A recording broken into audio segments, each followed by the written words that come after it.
And we say good morning to. We are live at Champion Chevrolet on the Bristol Motor Mile Johnson City, the final show of 2017. We're going to wrap it up today and take next week off and come back ready to roll for a brand new year and a brand new set of shows on January the 2nd. So, good morning to you. We are live at Champion Chevrolet, show number 657, if you're keeping count with us, and we are.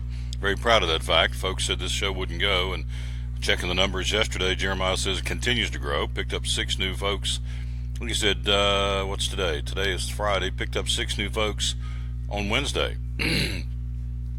6 brand new viewers. So we appreciate that very, very much. Again, like us and share us, please. You can watch us on YouTube. You can watch us on Facebook.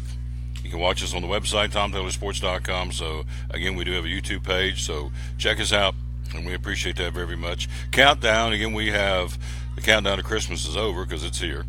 But we are down to 58 days, inside of 60 days to the Daytona 500, which tells me we are 100 and, I did this the other day, last show -2, we're at 104 days till the Food City 500.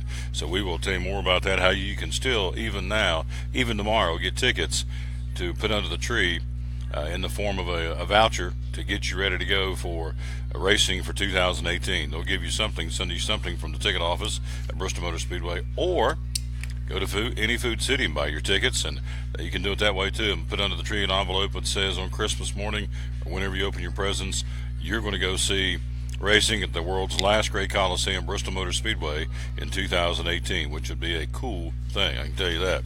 It's good. Now, we always dedicate our show to the man who hung on the cross. We unashamedly do that. And so, having said that, our verse of the day says, out of the book of Romans 8:27 and 28 says, "Love me, and I will see to it that all things work together for your good. For I know the mind of my spirit. I am constantly interceding for you according to my will." No more bell. We got no more dinger that didn't work right. Got the cross bell. I love it. There you go. Because we dedicate this show to the man who hung on the cross unashamedly. This is his show as we wrap up our second year, getting ready to kick into our third year of the show coming up on January the 2nd. So we're here getting ready to roll. We got lots of folks to talk to. One of those being co-owner Andy Dietrich from Champion Chevrolet is going to be with us here in just a few minutes because we still have employee pricing on all 2017 vehicles through the end of the month. So you can come in and get the same discount you would get if you worked here or if you worked for General Motors, which is a huge savings to say the least. Mike Hedrick joins us at the bottom of the hour. Again, our NASCAR fans reporter. Carmichael at the top of the hour, see what's going on with that plethora of sports from Carmichael. Also the guy that really makes the show go, my buddy, and the guy that heads up the IT department of the Tom Taylor Sports Show. In fact, he is the IT department of the Tom Taylor Sports Show. Our buddy Jeremiah Clark will join us by phone coming up a little bit later on. And my man Dave Martin from WLW Radio in Cincinnati, riding the wave with Dave about his beloved Cavaliers. He got another big win last night. So that's what's ahead here on this show on this Friday, December the 22nd, 2017. Again, show number 657. And the countdown to the Daytona 500, not that far away. We're 58 days out from racing in 2018 at Daytona International Speedway. We have lots to talk about, and we have a huge segment on college football, which we'll do coming up next year, as we are here live at Champion Chevrolet. And we'll take a quick break, get into our first segment. College football, bowl games. Got some of those today. Had another blowout game last night. We got a team that they're going to do some checking. They may not be eligible for a bowl game, although it's too late now. They're getting ready to play it. But there's a team that may not or should not be playing in the postseason play. We'll tell you about that coming up and all that going on. We've got the very latest on the recruits. We've got the recruits from East Tennessee State and University of Tennessee recruiting. There's some pretty good names that have signed up for both of these schools over the last 48 hours, so we'll tell you all about that coming up as well here right after our first break, which is where we're headed. We'll come back and take a look at college football next year on show number 657. We're live inside the studio, inside the showroom at Champion Chevrolet on the Bristol Highway Motor Mile in Johnson City.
Back on the Tom Taylor Sports Show. Thanks for being with us live at Champion Chevrolet. Again, we're all 2017 vehicles, Chevy vehicles, are under the employee pricing discount. So anything you come in and buy between now and the end of the year, you qualify for the same discount that the employees get as well as the GM employees. So really some significant savings here at Champion Chevrolet through the end of the month.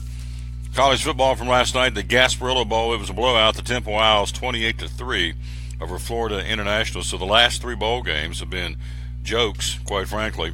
Florida Atlantic, Lane Kiffin, and Akron beat Akron, I should say, 50-3 in the Boca Raton Bowl on Tuesday. Wednesday, Louisiana Tech pins a 51-10 butt whooping on SMU in the Frisco Bowl on Wednesday. Yesterday, Temple a 28-3 win over Florida International in the Gasparilla Bowl. And so we got some coming up today. We got how many today? Two today. You have the Bahama Bowl coming up at 12:30 from Nassau in the Bahamas. Ohio University, Frank Solich and the Bobcats at 8-4, taking on Alabama Birmingham 8-4. That's a 12:30 kickoff coming up today, and so that'll be again from Nassau. Excuse me, in the Bahamas. Then the famous Idaho Potato Bowl coming up at 4 o'clock this afternoon, also on ESPN. The Wyoming Cowboys at 7-5, hosting Central Michigan 8-4. That's 2 today.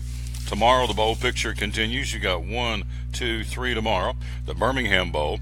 South Florida, the Bulls taking at 9-2, taking on the Texas Tech Red Raiders at noon on Saturday. Then tomorrow you've got the Armed Forces Bowl. San Diego State 10-2, taking on Army at 9-3, a 3:30 kickoff from Fort Worth, Texas. And then you have the Dollar General Bowl tomorrow night. The Mountaineers of Appalachia State, go Mountaineers, 8-4, taking on the Toledo Rockets 11-2.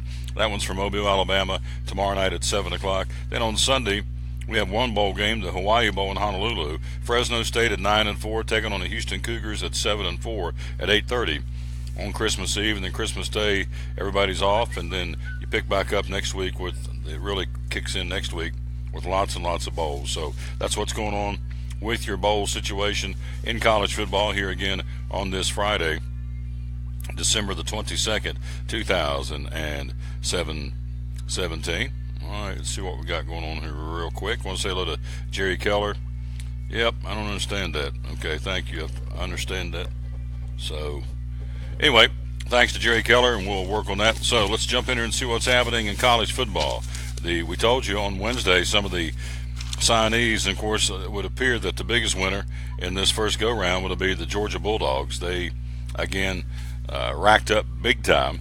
So Georgia picks up Brenton Cox, a defensive end that switched and flipped from Ohio State. Offensive tackle and former commitment from Tennessee, Cade Mays. They tried to salvage him, young man whose daddy played at UT. He decommitted when Butch Jones and all that went down. He couldn't find a coach, and so he goes on to play now and signed to play football at Georgia. Offensive guard Jamari Salyer. Also, they added four-star cornerback Davade Wilson, a former Florida commitment. Also, Georgia flipped four-star cornerback Nadab Joseph from Alabama, and then also landed four-star linebacker Channing Tindall. So Georgia really racking up. Ohio State loses their four-star quarterback Emory Jones to Florida.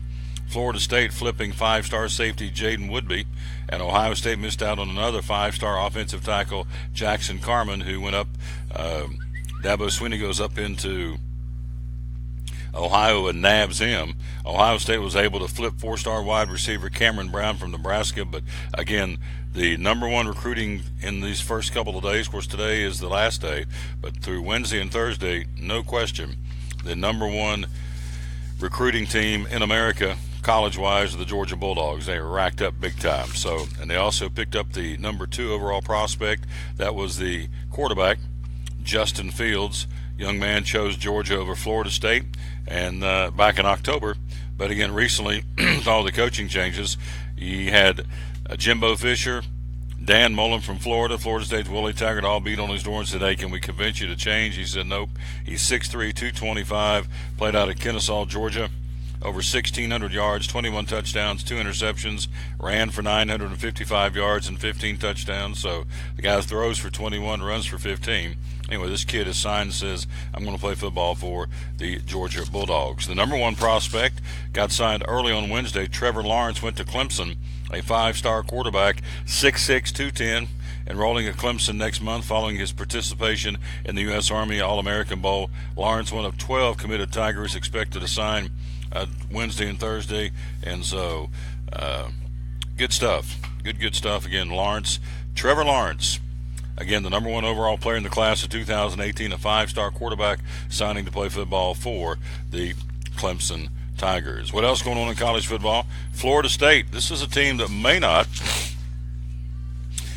be eligible for the bowl game. Of course, they're going to play it anyway. But Florida State secured a bowl bid for the 36th consecutive season. What the school says is a ongoing national record, thanks to 3 straight wins to close out its schedule, including a one with Louisiana Monroe that went back and rescheduled that had been canceled because of Hurricane Irma. Then they beat Delaware State, Florida, and ULM consecutively. The Noles received a bid at the Independence Bowl at 6-6. Well, there's a red flag here. The win against Delaware State at 77-6 was the final score, which, you know, this whole thing's a joke to get them even to the point they can get to a bowl game. They pick up Louisiana Monroe and Delaware State, and they come back and play ULM so they can get bowl eligible so they can go. Anyway, they beat Delaware State 77-6. Well, after requesting and accessing a report from the school stats, Delaware State used 87% of a scholarship grant and aids over a 2-year period. But you can't do that. Schools are allowed to count one FCS win towards its 6-win minimum for bowl eligibility, but that FCS school reportedly must have a 90% scholarship threshold. Delaware State has 87, so basically Florida State's not supposed to be in a bowl game because Delaware State didn't do it right. I don't know if it was illegal. I don't know how you say it, but they didn't have a 90% scholarship threshold at 87%, and so as a result, Delaware State's wins should probably not have counted. Therefore, Florida State just has 5 wins. But guess what? They're going to play, and so there you have it. They're going to move on, but Florida State looks like a little sketchy on the team they beat 77-6 anyway. So crazy stuff. But anyway, Seminoles are still going to go, and there you have it. Georgia, without one of their big star football players coming up in the playoffs, Natrez Patrick, a key part of the Bulldogs linebacker rotation and a starter in 7 games this season, missed 4 games of a suspension, tied an October arrest for misdemeanor marijuana possession. He has since resolved his probation violation but has entered inpatient treatment. As a result, his lawyer says he will not play in the Rose Bowl against Oklahoma, though no details were given regarding the type or length of the treatment. This guy's a big cog in the defense for Georgia. Junior Natrez Patrick, a linebacker, not playing in the Rose Bowl. Again, following Hokey. Hi, there you go, my man Chris in the house. Pig came up first things and walked over and said, "You gonna have that segment for dummies for Christmas?" What do you do with him? I'm not gonna tell you what. There you go. That's close to Christmas, and Pig's firing shots. Bless his heart. So anyway, it appears to be the big winner. We got Andy getting ready to come on in just a second. The big winner in the recruiting war, no question, was the Georgia Bulldogs. They racked up. They were stealing from Alabama, from Florida State, from Auburn, Texas A&M. I mean, these guys really put the hammer on everybody else in the recruiting wars. Also, on a sad note, for us broadcasters, we lose one of the all-time greats. Dick Enberg passed away yesterday at the age of 82. 10 Super Bowls, UCLA basketball. Of course, he coined the phrase, "Oh my."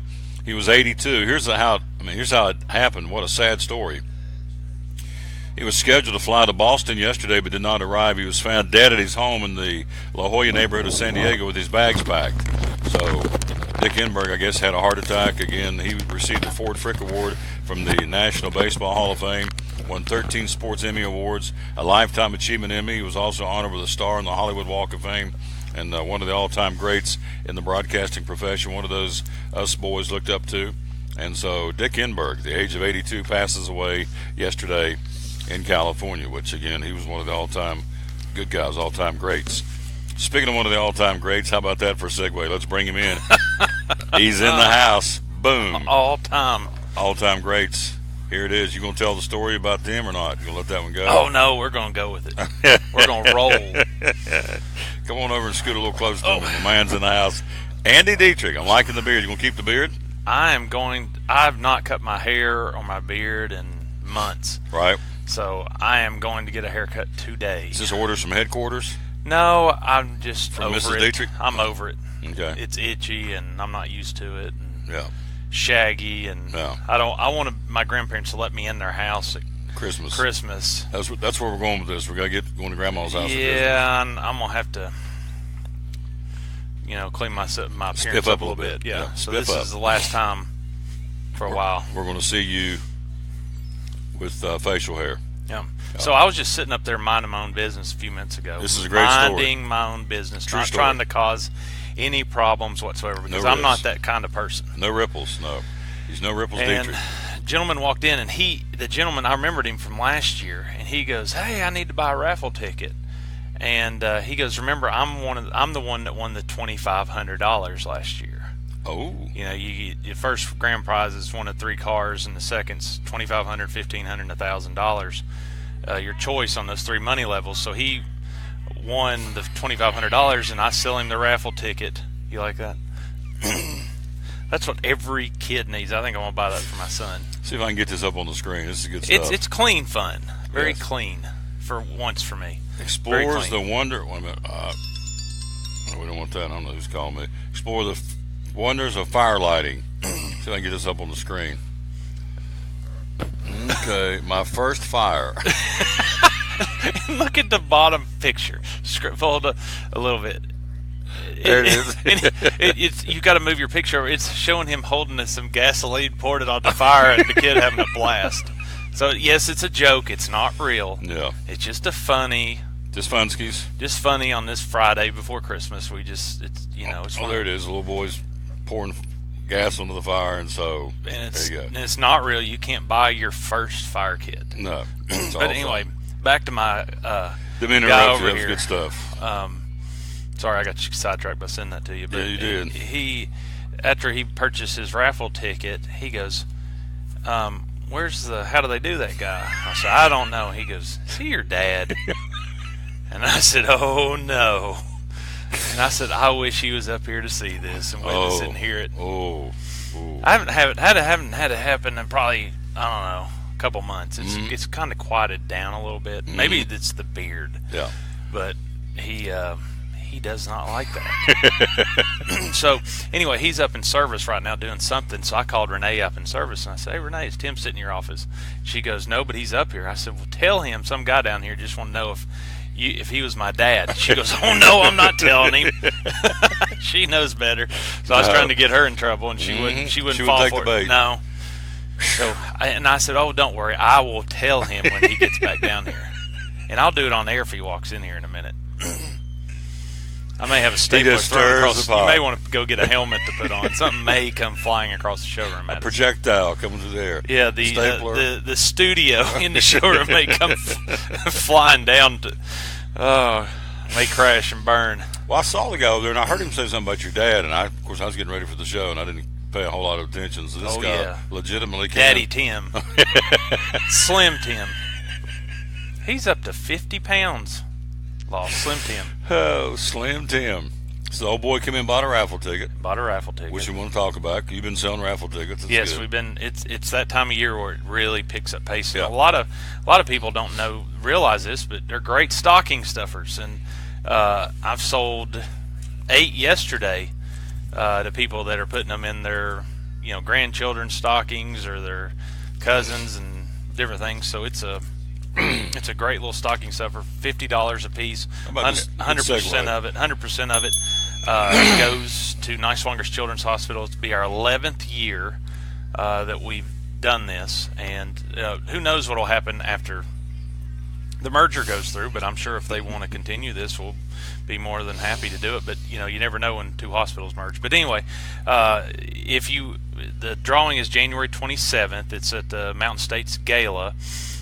You do not have to be present to win, because if you're there, you got to buy a ticket to get in. That's separate, and it's black tie, so you got to wear your tux and your foo-foo dress and all that stuff. But we'll have the drawing about 10 o'clock that night, and the grand prize is you get your choice of 1 of 3 vehicles: a 2018 Traverse, a 2017 Silverado Double Cab, or a 2018 Cadillac ATS. And then they'll have a second, third, and fourth drawing. The second prize drawing is $2,500 cash, which the guy had won last year that was in here buying his raffle ticket. So dreams do come true. Dreams do come true. The third place drawing is $1,500 cash, and fourth place drawing is $1,000 cash. And all of them will be drawn that night. And it's none of the foundation actually puts up the money separate from the money that's raised from the sale of raffle tickets to pay those cash prizes. 100% of the tickets sold for the car raffle goes straight to Niswangers Children's Hospital. So, and we do not make them pay us for that car. That's 100%, so the children of this community can benefit. You know, it's wild. See that there's a plane over that looks like it's coming down in the trees. There's a guy that lives on top of the hill over here. He has a landing strip in his yard. He lands his plane uphill. He's done it twice this morning. He's landing it. Yeah, he's landing it for the second time, and it's nuts. If come by the dealership, watch a plane land uphill across the road here in a field. So we've covered Tim. Somebody hammering Tim. We've covered There's a lot tickets. going on here this Man, morning. I'm telling you, I can't keep up. It's an exciting place to be every day. Talking, he just points out the window. There's a plane getting ready to land. There it in the is. See trees. it going up the hill? There's two of them that landed just now. Yeah, there's one before it. It's going up the hill. Let's see. You got to sort of look between the arch. Oh, okay. See the green grass I up see. there on the Yeah, hill? there you go. Up on top is a flat landing strip. It's kind of freaky. You see this plane look like it's coming down right here, right in front of the dealership, and then he turns hard right or hard left and goes over the houses across the street, and then lands uphill, and his house is at the top of the hill, and he just putts right up to the top, pulls it in the shed, Parks it. Yeah.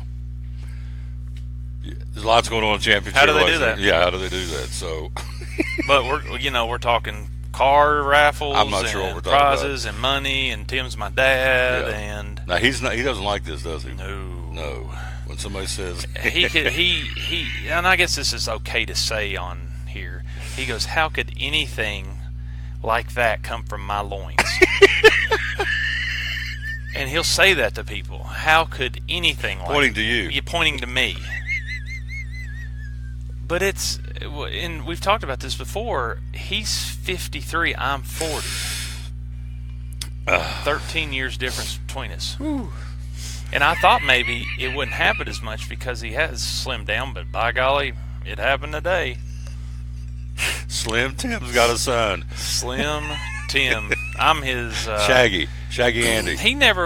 I'm sort of You his, could be like Raggedy Andy. he never has claimed me. It's just sort of I've been out on my own over here, and he takes care of his 4 kids at the house, but I don't exist. Speak of the devil. Tim, got about a raffle ticket. Want to know if you were my son? If I was your son, he's not happy about it. No, I have no words to follow that. So, No, do you have your Christmas shopping done? almost. He's not happy. Look at him.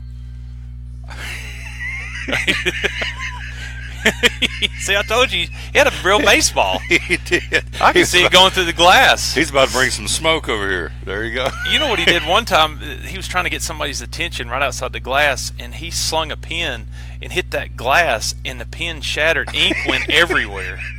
So he's dangerous when he throws stuff. How do you do that? And I've got a damn broken stapler up there just to prove it and remind myself not to open my mouth so many times. It's broken sitting on my desk where 10 years ago he threw it at me. So you would think you'd learn, but you haven't learned. It wouldn't surprise me if he did sling it. But it would go through the glass.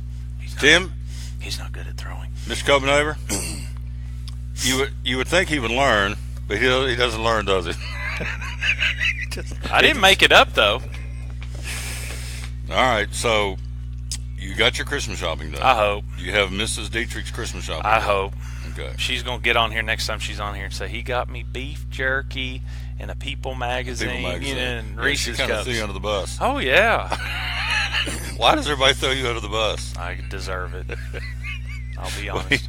when he won the picking panel back earlier in the year, people were just in this dealership were stunned that you won. They said we expected Tim to win, but we didn't expect you to win, and they just couldn't believe you won twice. The honest truth is got lucky. And the luckier I got, the madder he got. Yeah. Oh, it wasn't just him, Chris, Pig. All of them said, "How did Andy win?" Yeah, how does he do that? They just want to do a recount. All right, tell me about this GM employee pricing through the end of the month. We thought they 31st. were only going to do it in November because it was so successful and the discounts and the deals are so good. They extended it to December.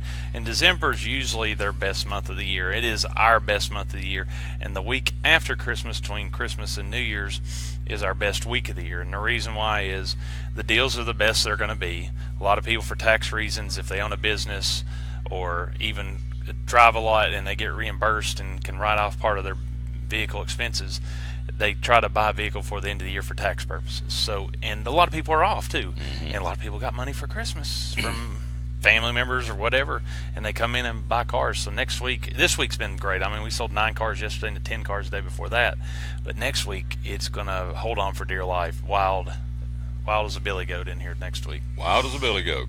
So, but employee pricing on all remaining 2017 vehicles, $9,000 off all 2018 Silverado 1500 LT Cruise and Premier packages. Or Premier is a new name this year for LTZ, so LTZ and Premiers are the same.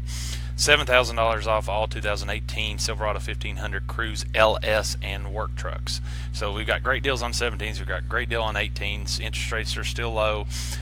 Banks have really loosened up on willing to loan more money to even shaky credit. Nicest way to put it. So it's a good time to buy a car. Rebates are big, discounts are big. Weather's going to be nice next week.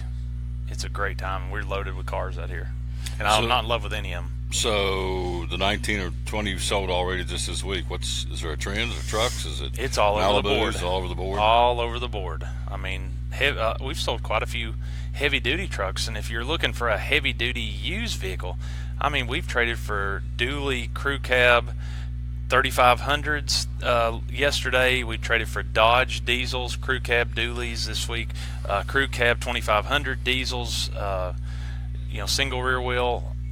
I've never seen so many heavy duties come in. A lot of people are buying heavy duties and trading their heavy duties in. So if you're looking for one you don't want new, we've got them used. There you go. And you're not loved any of them, as you said. No.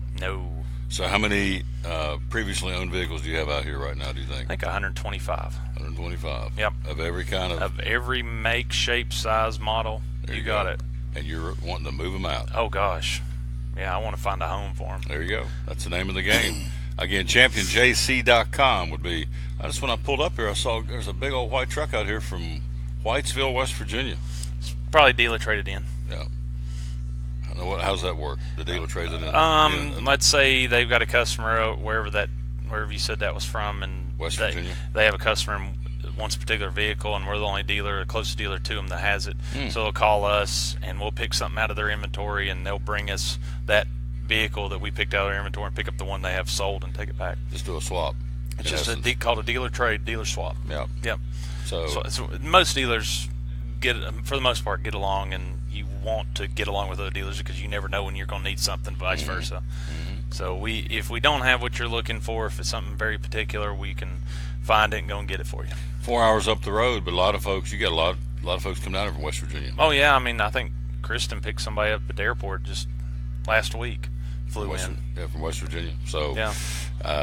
Again, the number one Chevy dealer in the state of Tennessee. So, again, the employee pricing on all 2017 Chevy vehicles between now and the end of the month. So, if you have some money, extra money, if you're a business and you don't want Uncle Sam to get that money, and you say we got to spend some money to upgrade our fleet or upgrade a truck or a van or whatever, here's the place to come, right? Yes, now is the time. Now is the time. There you go. I mean, if you're a procrastinator like some of us, you've got one good week left before the end of the year, before that 2018 rolls in. Can you tip us off to what you got the kids for Christmas? Or is it a secret? I think that maybe.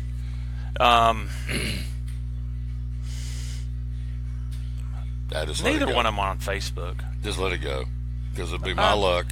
No, I'm not gonna do it. No, it'll be my luck today. Somehow, some way, somebody's watching. They say, "Hey, we know what you're getting for Christmas." So yeah, just let it roll. You can tell me about when I get back in here in January. So, what'd you get Tim? Same thing I got him last year. Nothing.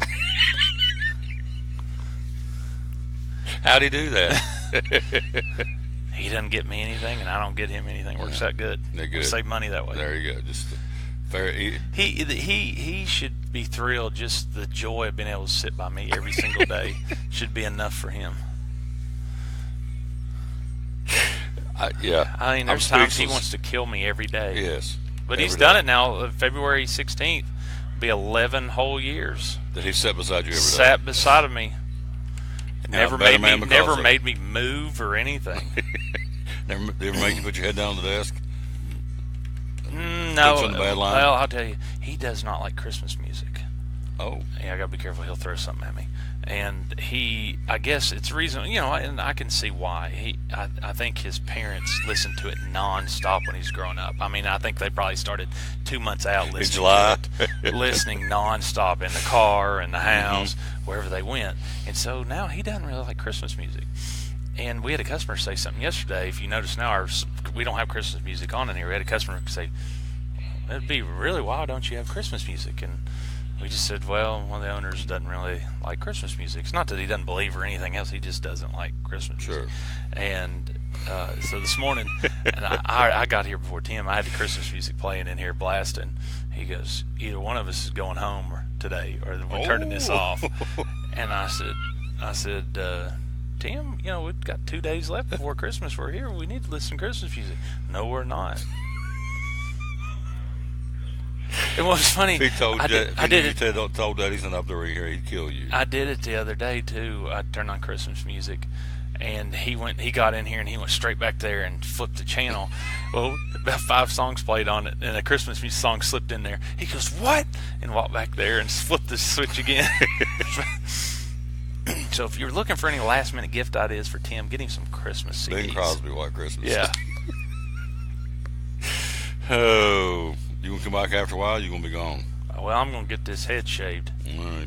Is Kristen up there? Yeah, she's here. We get the beauty come down. We'll after see a while. if the beauty can replace the beast. The beast. Well, Merry Christmas to you and yours. Merry Christmas. Thanks for putting up with me. It's been a great year. I love coming over here. So we'll be back in here on January 2nd for a brand new year. And it really is never a dull moment. No. It's either pig, airplanes landing in yards, or a segment for dummies, or baseball getting thrown at you. It's nonstop. Me dominating the picking panel when I shouldn't. Yes. And then everybody just is better because they get to be in the same bubble as Andy Dietrich. I mean, that's just what it is. You just elevate everybody's game. It's so exciting. I'm thrilled. We'll take a break. We'll be right back. We'll go to Northern Virginia, talk a little NASCAR for the final time in 2017. Mike Hedrick, NASCAR Fans Reporter, joins us next here on the Tom Taylor Sports Show. Vroom. At American Import and Auto Repair in Johnson City, one of the 8 areas of your vehicle that takes constant continuing education is the air conditioner on your vehicle. Well, you would think that AC would be a simple one, but it's getting to be a lot bigger than just AC. It's the management of the system, not just AC, but heat and everything. It's a lot more computer controlled than it used to be. It used to be just a little button on the dash that you pushed. Now there's all kinds of electronics involved in that. Braking systems used to be fairly simple. Now some of the newer vehicles, you have to have a computer to actually operate the braking system to make sure that it's okay after you've worked on it. Computer controlled of the engine is becoming very important. There's a lot to that. Each one of these areas, the technology is just tripled and quadrupled in the last few years. It's hard to keep up. You really need to stay in the books and know what's going on with them. American Import and Auto Repair, Johnson City, open 6 days a week. Call today at 913-3111. Blue Lizard Australian Sunscreen originated in Australia, where sunscreen standards are the strictest in the world. Although our products are now manufactured here in the U.S., we continue to adhere to the most stringent Australian standards to offer the best in broad-spectrum sun protection.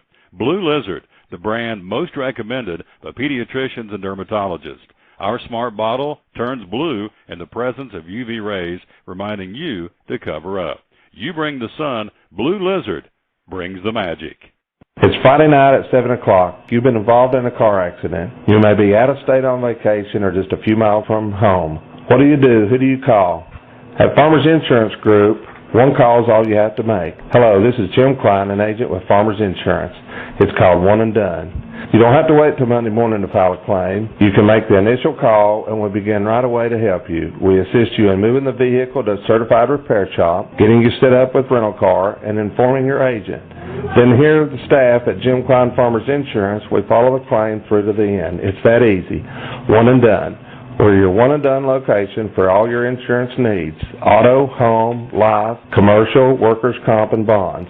We can help you with all your insurance needs. Give me a call today, Jim Klein Farmers Insurance at 247-5400, your one-and-done location in Kingsport, 247-5400. The 2018 Cal Calendar in now for a limited time at Chick-fil-A, The Crossings in North Johnson City. A 20th anniversary retrospective titled Steers of Yesteryear, including a card with a wide range of free food offerings across the Chick-fil-A menu. Only $8 plus tax, but hurry, supplies are limited. Each month gives you the chance to collect free Chick-fil-A menu items. The offers vary each month, but hurry, supplies are limited. The 2018 Chick-fil-A Steers of Yesteryear Calendar on sale now at Chick-fil-A at The Crossings in North Johnson City.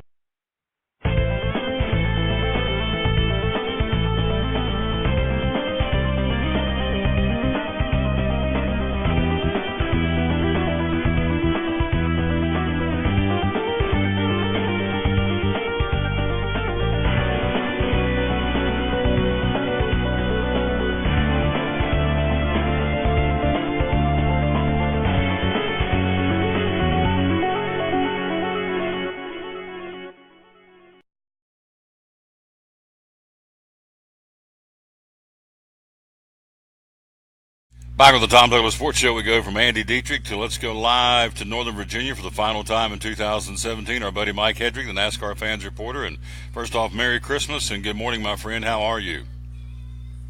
Merry Christmas. Hey, I'm not sure if I can follow up. Andy, he was hilarious right there with everything he was going. I'm glad y'all didn't get wounded, by some kind of projectile.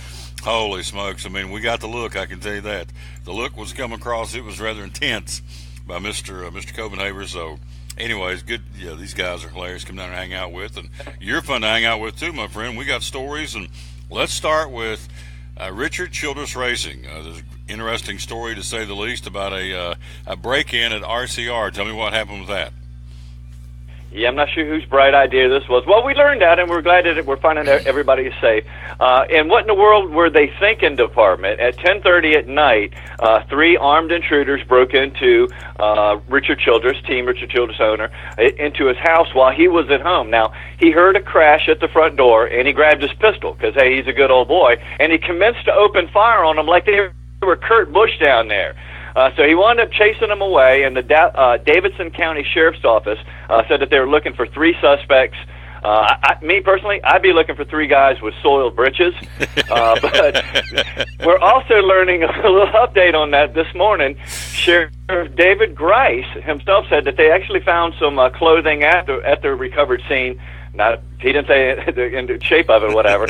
And he was asked, did he think that that Richard Childress was actually targeted? This was his quote, and I'm quoting law enforcement. If they knew anything about Richard Childress, they certainly would have been dumbasses to do it. So I hated to use a little potty mouth there on your show, Tom. I know, but yeah, you'd have to be crazy. Didn't they know? Oh my God! Like I said, he opened fire. He thought it was Kurt Busch down there, and the feud was back on.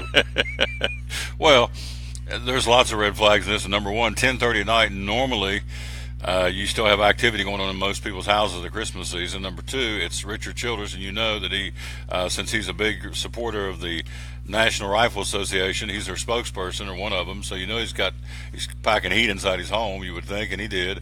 And then, just be stupid enough to go into RC or to go to Richard Childress' house to begin with. Yeah, these guys almost like those 2 yo-yos off Home Alone. What were they? Are off of 101 Dalmatians, Jasper and Horace and Jasper, not the sharpest knives in the drawer. So did they get shot, or were they okay? They got out, or did he actually hit them when he shot at them?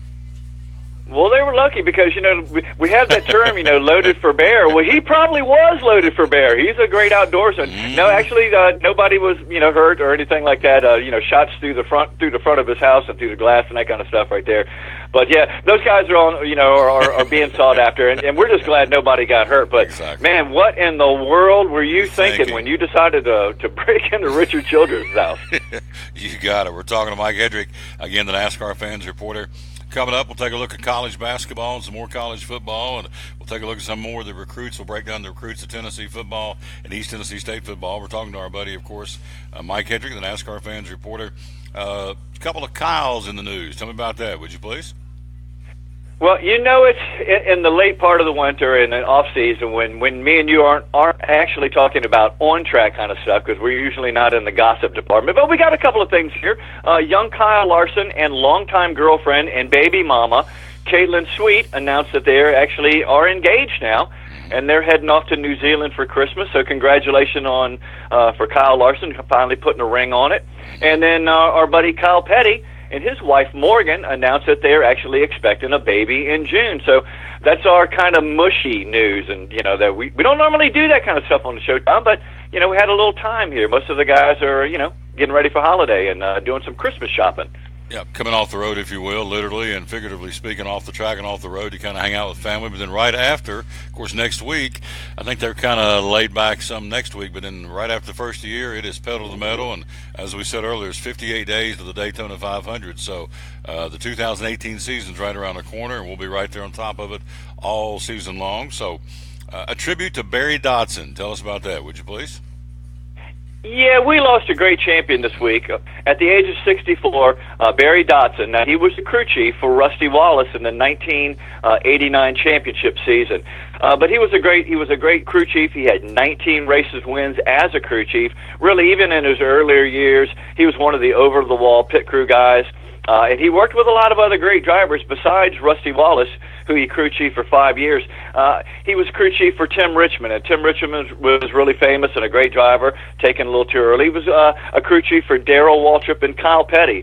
So Rusty Wallace, who was inducted into the NASCAR Hall of Fame in 2013, said yesterday, really that, and I'm going to quote here, "If it wasn't for Barry, I likely wouldn't be where I am today, and he will be greatly missed," unquote. So, yeah, we lost another good guy in the sport, 64, very young, but what a great career he had. As a competitor, I like champions, and there's a lot to be said about people who are in the sport for a long time. But I like champion crew chief drivers, or crew chiefs, and I like champion drivers, and this guy was a champion right there with Rusty Wallace. So rest in peace there, Mr. Barry Dodson. Always sad to hear somebody like that lost in our sport. Absolutely. We're talking to Mike Hedrick again in Northern Virginia, the NASCAR Fans reporter. So last but not least, since this is our last show to the new year, your 2018 wish list. Take it away, big guy. Well, hey, I'm lucky. I'm very, very blessed. Thank you, Bristol Motor Speedway, that they've actually told me that I get to come back next year and act a fool in front of the fans and on the microphone with them, and that's probably one of my most favorite things.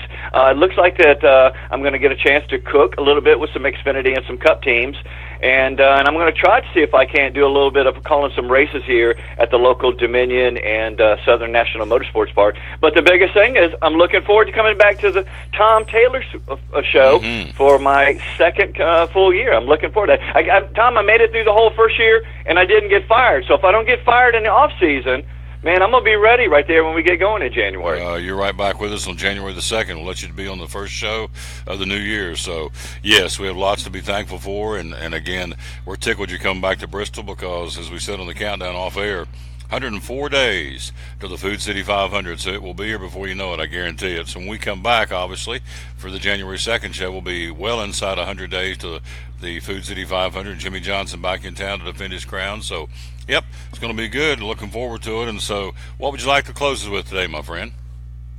Hey, it's getting close to Christmas, and I just want everybody to have a safe holiday and really a Merry Christmas, and just really remember the reason for the season, and that's that we have Jesus Christ and we have Him in our lives, and if you know somebody, this is really a great opportunity to kind of sneak a little Jesus in there. I mean, they probably, even if they don't believe, they probably got a Christmas card that's got the little manger on there. So, hey, Merry Christmas to everybody. You too there, Big Tommy. Had a great time this year. Yes, sir. It's a pleasure and an honor to call you friend. You do a phenomenal job, and so we're lucky to have you on the show, and Merry Christmas, and I'll talk to you on January the 2nd, all right? All right, Screen Taters, and God bless everybody real good. You got it. That's my man, Mike Hedrick. What a lucky guy I am to have him in my bubble. He does a phenomenal job, and we kind of started this thing back a year or so ago, and Thanks to Drew Bedard at the Bristol Motor Speedway family. Said, you got to have this guy on your show because he does a great job. And he started doing it, and he, by his own admission, said, I've not done this much, so bear with me. And we've bared with him, and he is an integral part of the show now. He does a phenomenal job, and he's got his ear to the ground, his eyes always looking around to see what's going on in NASCAR. So Mike Hedrick back with us for 2018 for his second full year of being I don't know what you call him, a contributor, a stringer, a correspondent, whatever the case may be. So however you want to say it, I just know he's very important, and we need him on the show, and he's a blessing, I tell you, in more ways than one. And anybody that is a man of faith, then he's already way up the totem pole in my book. So we appreciate him very much. Again, if you missed it earlier, one of the pioneers of the broadcasting craft in which we do every day, Dick Enberg, passed away yesterday at the age of 82. Enberg with 10 Super Bowls under his belt. UCLA basketball during the John Wooden dynasty called their games. Passed away. It's kind of a sad story. I remember talking to Marty Brenneman one time, the voice of the Cincinnati Reds, and I asked him, we got a chance to talk when I was up there one time, and I said, what are you scared of? He said, I'm scared of dying alone. He said, in a hotel room, and I'm on the road to the Reds, and, just pass away in there by myself and not be able to say goodbye to people. And so yesterday, Dick Enberg was scheduled to fly to Boston, but did not arrive in Boston, so folks got concerned. They checked him out at home, and he was found dead at his home with his bags packed. So I guess he slumped over. I'm assuming he died of a heart attack. It doesn't say his cause of death, but again, Dick Enberg gone yesterday, and so his wife, I would assume she was there. I don't know the whole story, but anyway, he passed away and getting ready to fly to Boston and didn't make it and was found dead at his home with his bags packed. Dick Enberg, 82 years old, received the Ford C. Frick Award from the National Baseball Hall of Fame. He won 13 Sports Emmy Awards and a Lifetime Achievement Emmy. He was also honored with a star on the Hollywood Walk of Fame. So all that sounds good and is good, and of course the bottom line is, what did he do with the Lord Jesus? That's the whole key to this whole thing. All these awards, and what's the song? I'd rather have Jesus than silver or gold.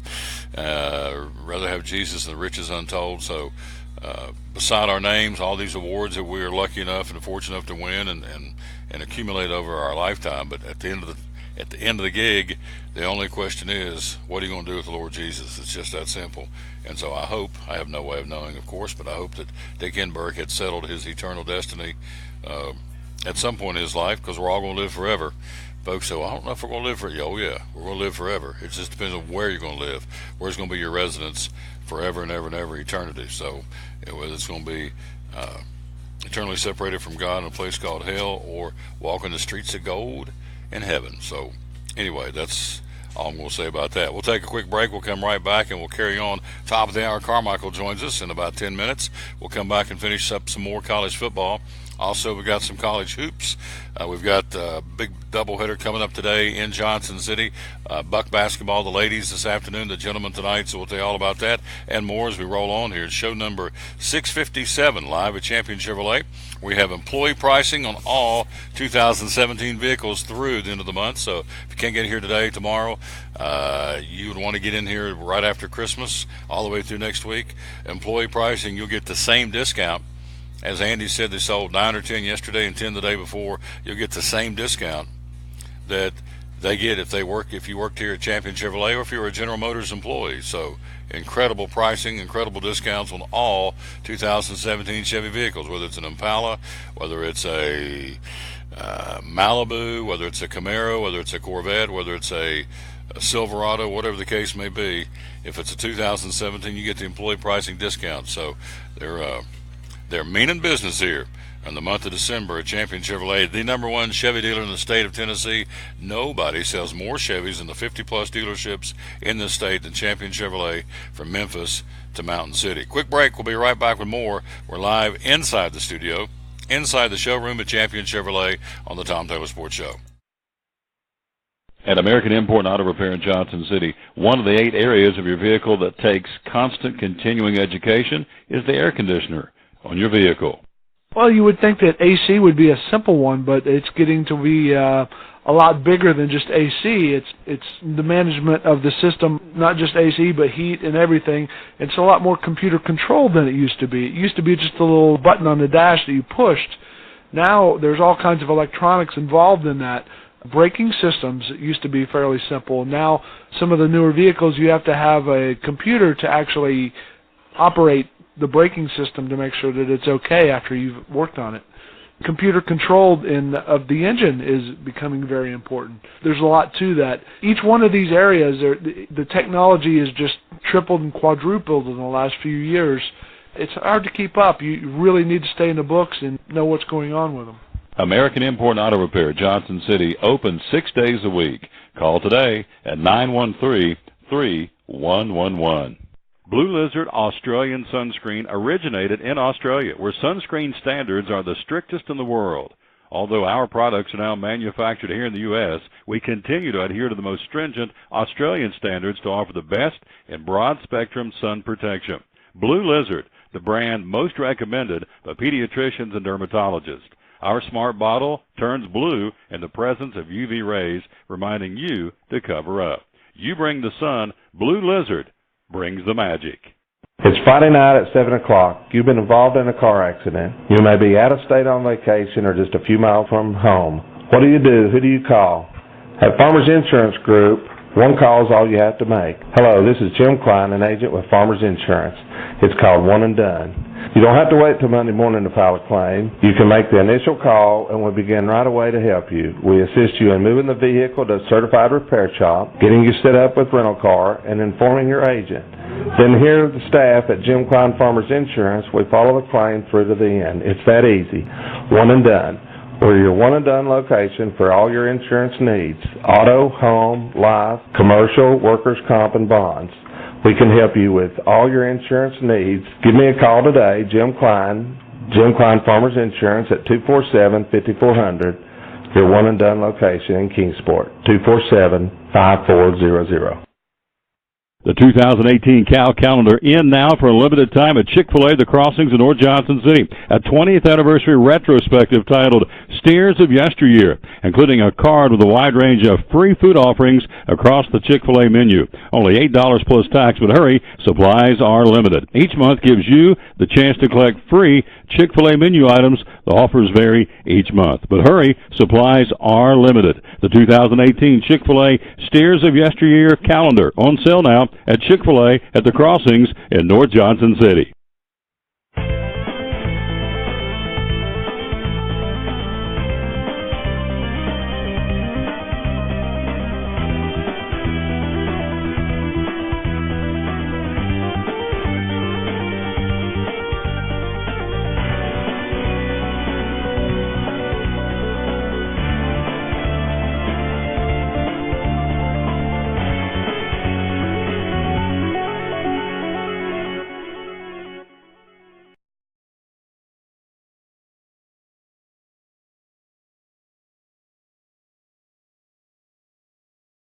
Back with the Tom Taylor Sports Show, saying hello to Gary Mabry with the Johnson City Chamber of Commerce. Thank you for the nice comment. Cress Van Dyke, of course, Mike Hedrick, a couple other folks watching. Sheila Stamper. Hello, Miss Sheila in Kingsport. Appreciate you very much. And so, Chris Payne at the Big E and Scott Fuller at Summers Taylor Paving. Those some of the folks that watch every day, and we appreciate that very much. We don't take it for granted. Renee McNeil and Jerry, hello to you kids in Elizabethton, and Jason Holly picked him up. He's a brand new viewer. Thank you, Jason, who's an attorney in Elizabethton. Appreciate that very much. In fact, he's going to come on. He's starting the first year, going to be a brand new sponsor of the show. The guys at Sprint want to say hello to you, Mr. Weems and Mr. Sparks and Big Zeb at the Sprint store right up here in North Rome Street. Watch every day. Thank you very, very much. So let's run down Tennessee's football recruits, what we've got. We don't have the entire list because it's kind of fluid in motion, but here's what we got to this point.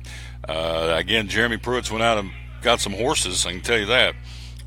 Ollie Lane, 6'5", 285, 3-star. He had offers from nearly 20 other schools, including Georgia, South Carolina, Virginia Tech, and Wisconsin. He'll be an early enrollee from Gibbs High School. Again, Ollie Lane, 6'5", 285, offensive guard for Tennessee. Tanner Antonucci, I should say, 6'5", 260 out of Innsworth High School in Nashville. Offensive tackle. Had offers from LSU, Kentucky, Louisville, Virginia Tech. Jeremy Banks, this guy may be a diamond in the rough, 6'2", 215, running back from Cordova. Again, Banks visited Tennessee last weekend, made his choice on signing day. He's a good in-state pickup. He chose Tennessee over Nebraska. He chose Tennessee over UCLA, Ole Miss, and Iowa State. Rushed for 1,900 yards, 32 touchdowns. Pretty good size, young and 6'2", 215. Jeremy Banks signing from Cordova to play football at Tennessee. Paxton Brooks, a punter from Airport High School in West Columbia, South Carolina, 6'5", 170. Served as a punter and a kicker in high school. He chose Tennessee over North Carolina State, Wake Forest, and Army. He's ranked the number 2 punter in the country by Coles Kicking. So they pick up a punter. Jerome Carvin, this guy is huge, 6'4", 330. Offensive tackle from Cordova, coming along with the Banks deal.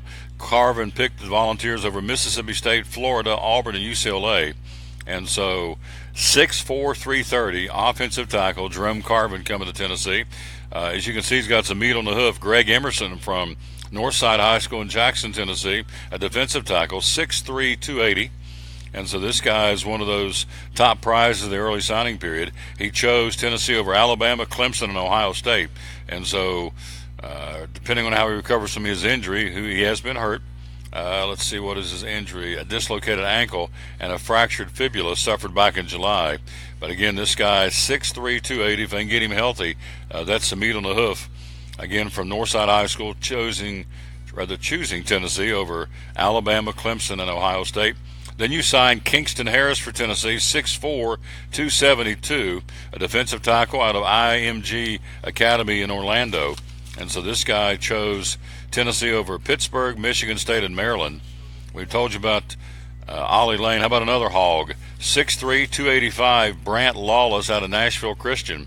He chose Tennessee over Alabama, Auburn, Georgia, and LSU. So this guy's another big one. I mean, they got some beef. 6'5", 260, 6'5", 285, 6'3", 285. Again, Carvin 6'4", 230, Emerson 6'3", 280, Harris 6'4", 272.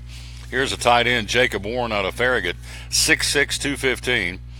He chose Tennessee over Vanderbilt, South Carolina, Missouri. And then also another tight end, Dominic Wood Anderson out of Arizona Western College, a junior college out of Yuma, Arizona. And so he had a chance to go to Alabama or Texas A&M, but he chose Tennessee, a 6'5", 245 tight end. So Jeremy Pruitt's gone out and got some beef to beef up that line, which they needed in the absence of Butch Jones and some of the key injuries they had last season. So picked up a good running back in Jeremy Banks and a punter.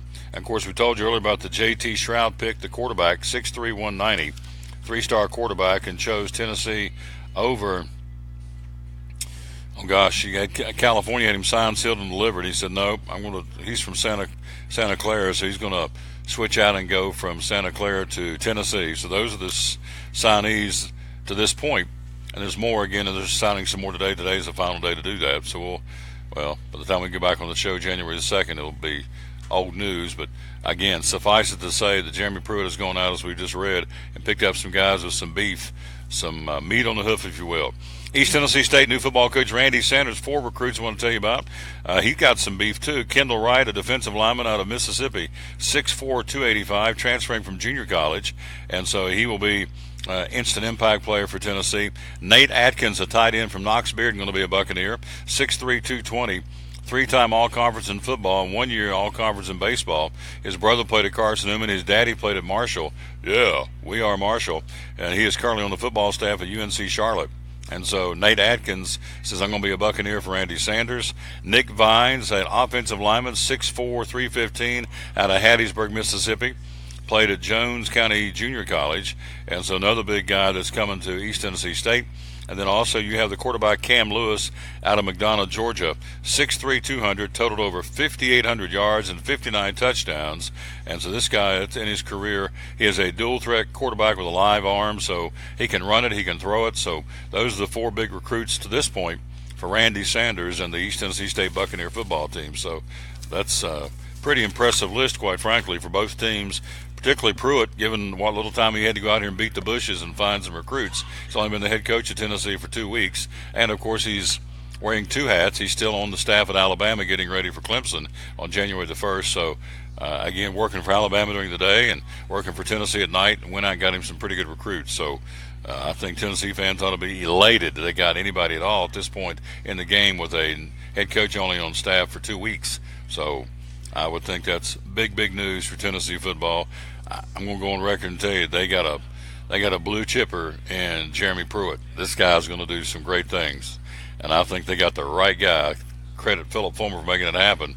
I think they got the right guy in place. Time will tell, of course, but again, winning is contagious. When you've been around and been on around 3 different teams and won national championships, you kind of know what's going on.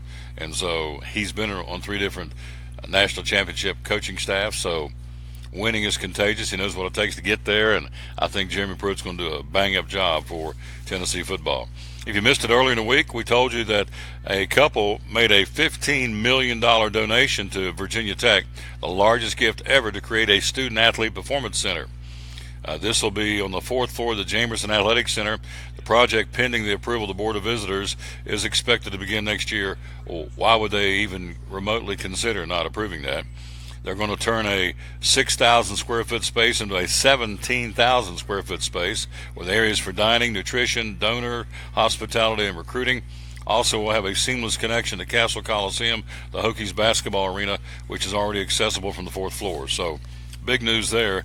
Hokies getting ready to upgrade their facilities with a $15 million donation from a couple that left $15 million to the Virginia Tech Athletic Department.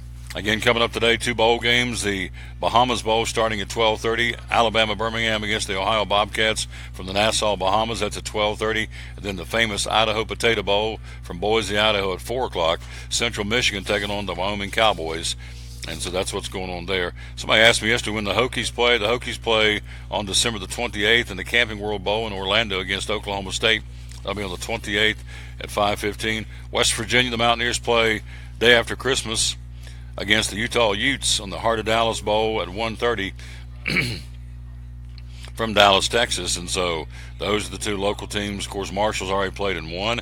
And so Virginia Tech plays on the 28th, and West Virginia plays on December the 26th. We'll take a quick break. We'll be right back. We'll be joined by the phone. He's out Christmas shopping. We've got to get him on one more time. Our buddy Carmichael. Let's see what he's got to say about sports and some different topics. We'll throw at him right after this time out on show number 657, the final show of the year, as we're taking next week off. Be back on January the 2nd. We'll take a break. We'll be right back with more from inside the studio, inside the showroom of Champion Chevrolet on the Tom Taylor Sports Show.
Back on the Tom Taylor Sports Show, let's go to the phone. He's our buddy, our dear friend Carmichael with us. Again, wanting to wrap up the final show of the year. Said, yep, I'd like to be on the show if I could, and I'll certainly appreciate that.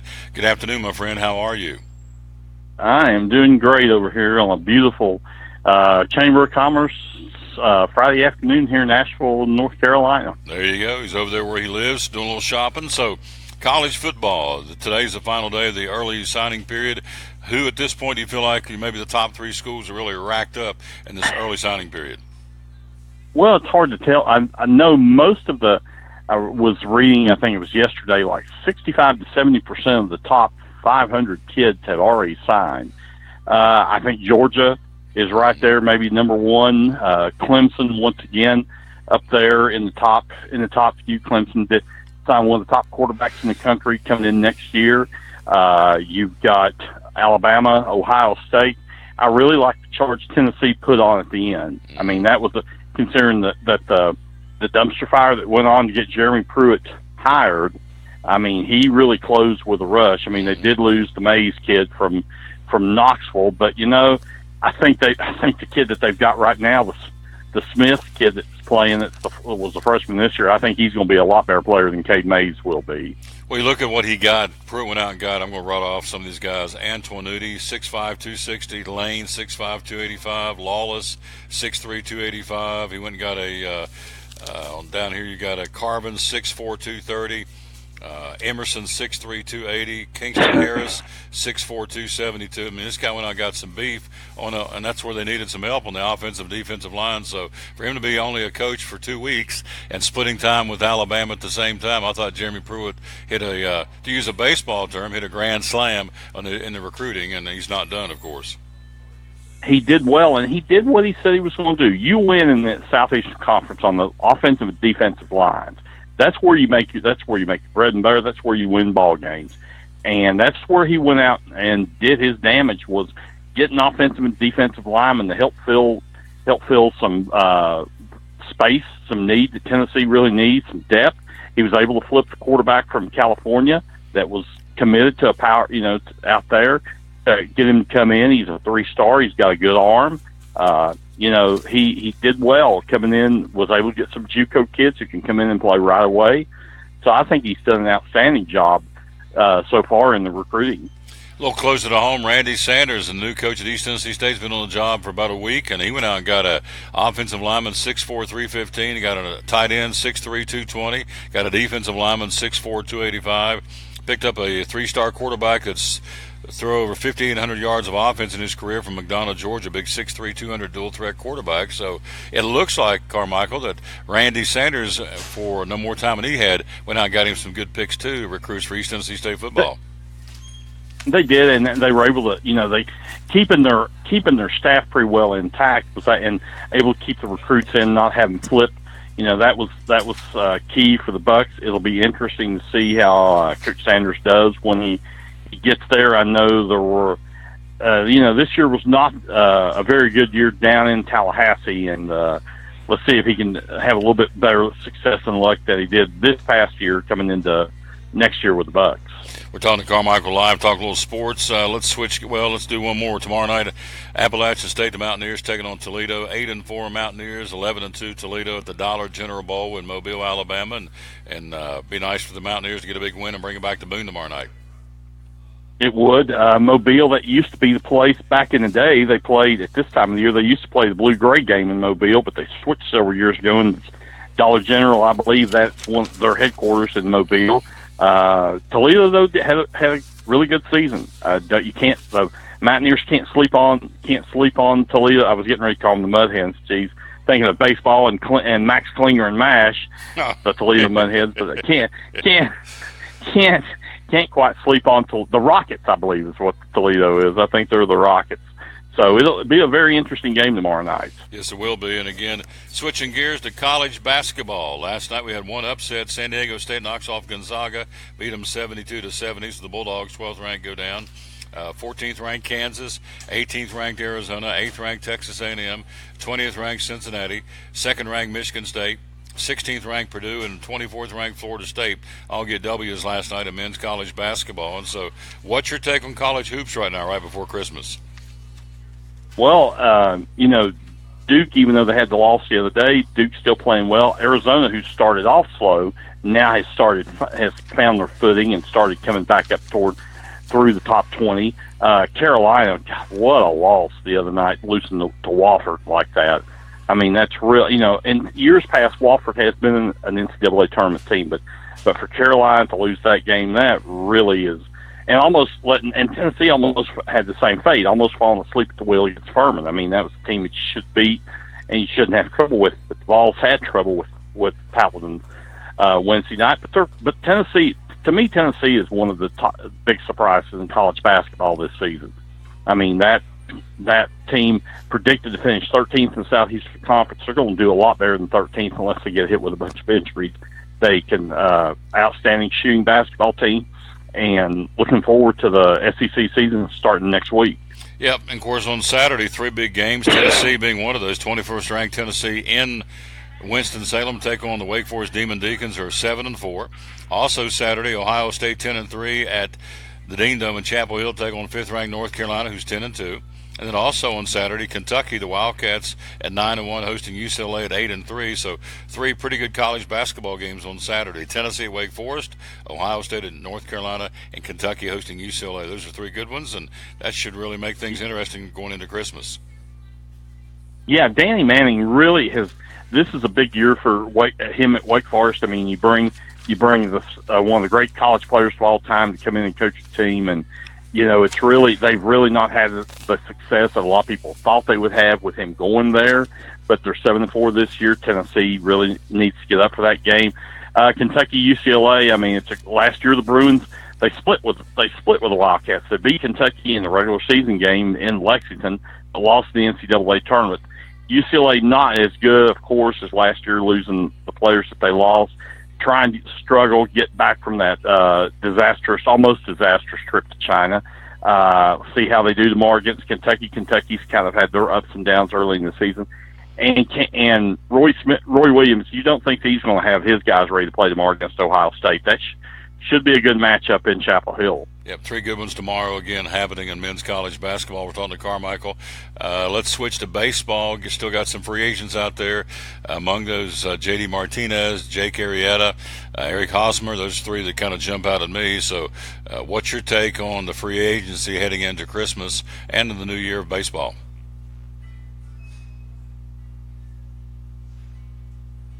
Uh-oh. Hello? Well, with Mitch Moreland re-signing with the. Hello, you there? Yeah, go ahead. I got you. You there, Tom? Mm-hmm. Yeah. Yep. Go ahead. I got you. Yeah. Okay. I thought I lost you there for a second. With Mitch Moreland signing with the Red Sox, that probably took Eric Hosmer out of play for Boston. I looked for Hosmer. Could go back to Kansas City, but I wouldn't be surprised if I know San Diego's made a run at him. And also St. Louis. St. Louis would really like to sign Hosmer and Moustakas and pair them up at first and third base. J.D. Martinez, it looks like, is going to Boston. It looks like Scott Boras is trying to push him that way. Would be a key player and give Boston some much-needed power in the lineup next season. Arrieta still, possibility going back to the Cubs. Also, Seattle's in play. Baltimore possibly is in play. Depending on what Baltimore does with Manny Machado, which today supposedly is the deadline. Peter Angelos has said either we make a move on Machado today or we wait till at least the All-Star break before any more trade talks with him. Yep, looks like he's going to stay put in Baltimore with Manny Machado. So, Yu Darvish, again, he's been courted by several, including the Astros are after him, and he, of course, still has a home in Texas. So, boy, if the Astros sign Yu Darvish, they're going to be loaded for bear next year with all the other starting pitching they've got. And they can slot him in at like a number 3 or number 4 starter, and not have to have that pressure. Same thing in Chicago. Supposedly had a good meeting with Theo and Jed Hoyer the other night. I thought possibly Seattle might be in the mix for him, but it looks like, I think it's going to come down to one of the Texas teams and the Cubs for Darvish's service. We're talking to our buddy Carmichael still on the phone. He's out Christmas shopping. We got him for a few more minutes. So, again, you look at the National Hockey League, and the Predators lose last night 4-1 to Carolina. They're now 21-9. Any problems, anything cause for concern, the Predators in Nashville right now? Well, they went in. I mean, it was completely horrible. Gave up 4 goals in the first 7 minutes of the game last night.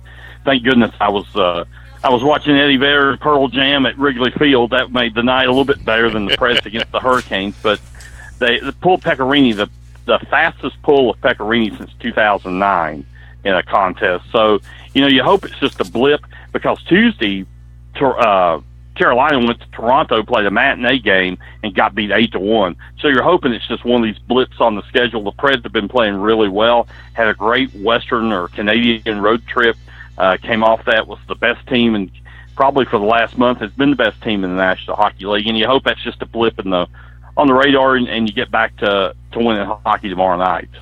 Back to baseball real quick. I meant to ask you this a few minutes ago. Other than the fact they lose Zach Cozart, what has our Reds been doing in the offseason? Anything to make them better? Absolutely. Just like the song More, so absolutely nothing. Yeah, absolutely. And, but I don't know if you give Zach, at that age, I don't know if you pay Zach Cozart that kind of money. I think, to me, that was a career year.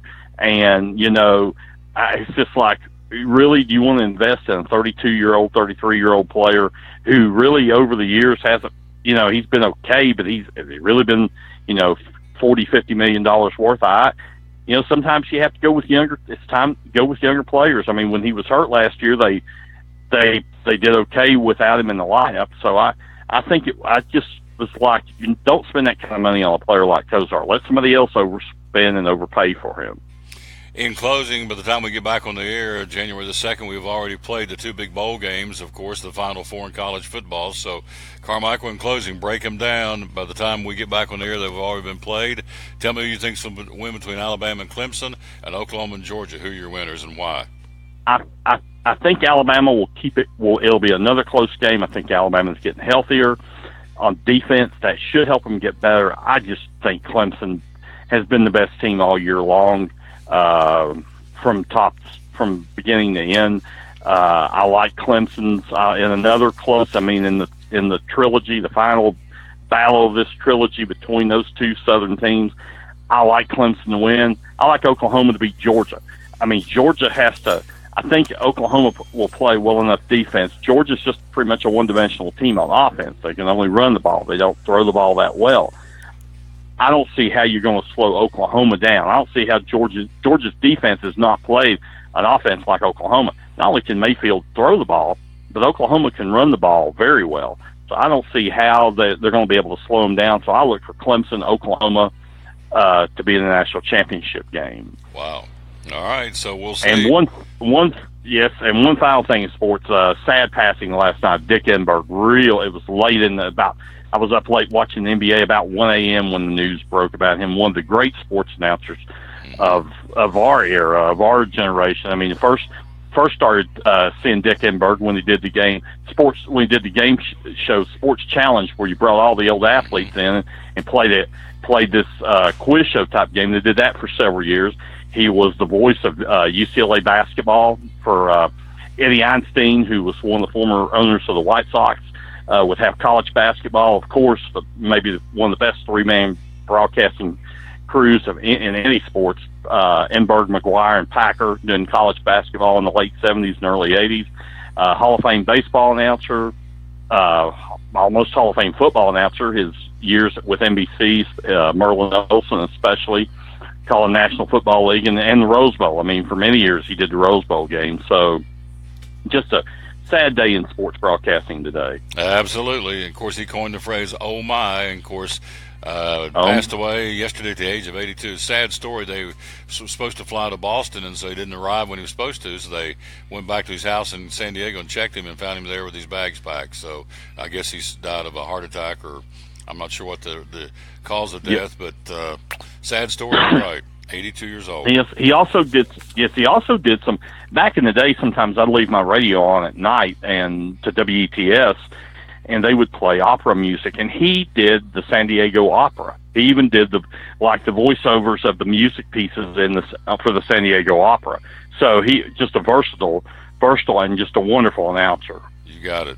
Carmichael, can't thank you enough, my friend. You've made this show so much better by being on it every week, and I know you're going to be right back with me in 2018. Can't thank you enough. So from me to you and your family, Merry Christmas, and I'm lucky to have you on the show. You're a great asset to the show. Thank you. Well, thank you for allowing me to do it, and Merry Christmas, Tom, to you and your family, and get ready and come back with a bang in 2018. Same bat time, same bat channel. You got it. I'll see you on the 4th. You're a good man. Merry Christmas. Yes, sir. Okay. Yeah. Merry Christmas. Good man right there, my man. David Carmichael again with us from the Johnson City Parks and Rec, joining us live as he's Christmas shopping in Asheville, North Carolina. And that's how lucky I am, because I have these guys will stop doing what they're doing, and no matter who it is, and will be kind enough to come back and be on the show, and I appreciate that very, very much. So there you go. Appreciate him as checking in with us from Asheville, North Carolina. Let's take a look at men's college basketball from last night, and then we'll run into the schedule coming up again for today. Last night, men's play in no particular order. Let's run them down for you. Florida State puts a 53-point whooping on Southern Mississippi, 95-48 the final there. 16th ranked Purdue goes to 12-2. They beat Tennessee State 97-48. Michigan State wins by 42 over Long Beach State to run their record to 12-1 for the second-ranked Spartans. Cincinnati, the Bearcats, with a 19-point win over Cleveland State. They're now 11-2, 20th ranked. Texas A&M, a 16-point win, 89-73 for the Aggies, and now 11-1 against Buffalo, who falls to 7-5. Arizona with a 15-point win over UConn, 73-58. Arizona now 10-3. UConn, the Huskies, fall to 7-4.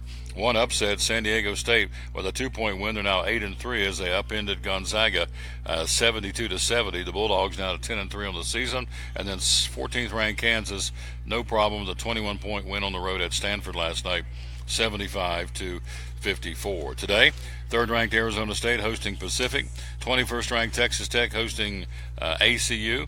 You also have 13th-ranked Virginia hosting Hampton. 17th-ranked Oklahoma, the Sooners 9-1, hosting Northwestern 9-4. Top-ranked Villanova goes on the road at Hofstra today, or actually tonight for an 8:30 tip-off. 11-0 Villanova taking on Hofstra tonight.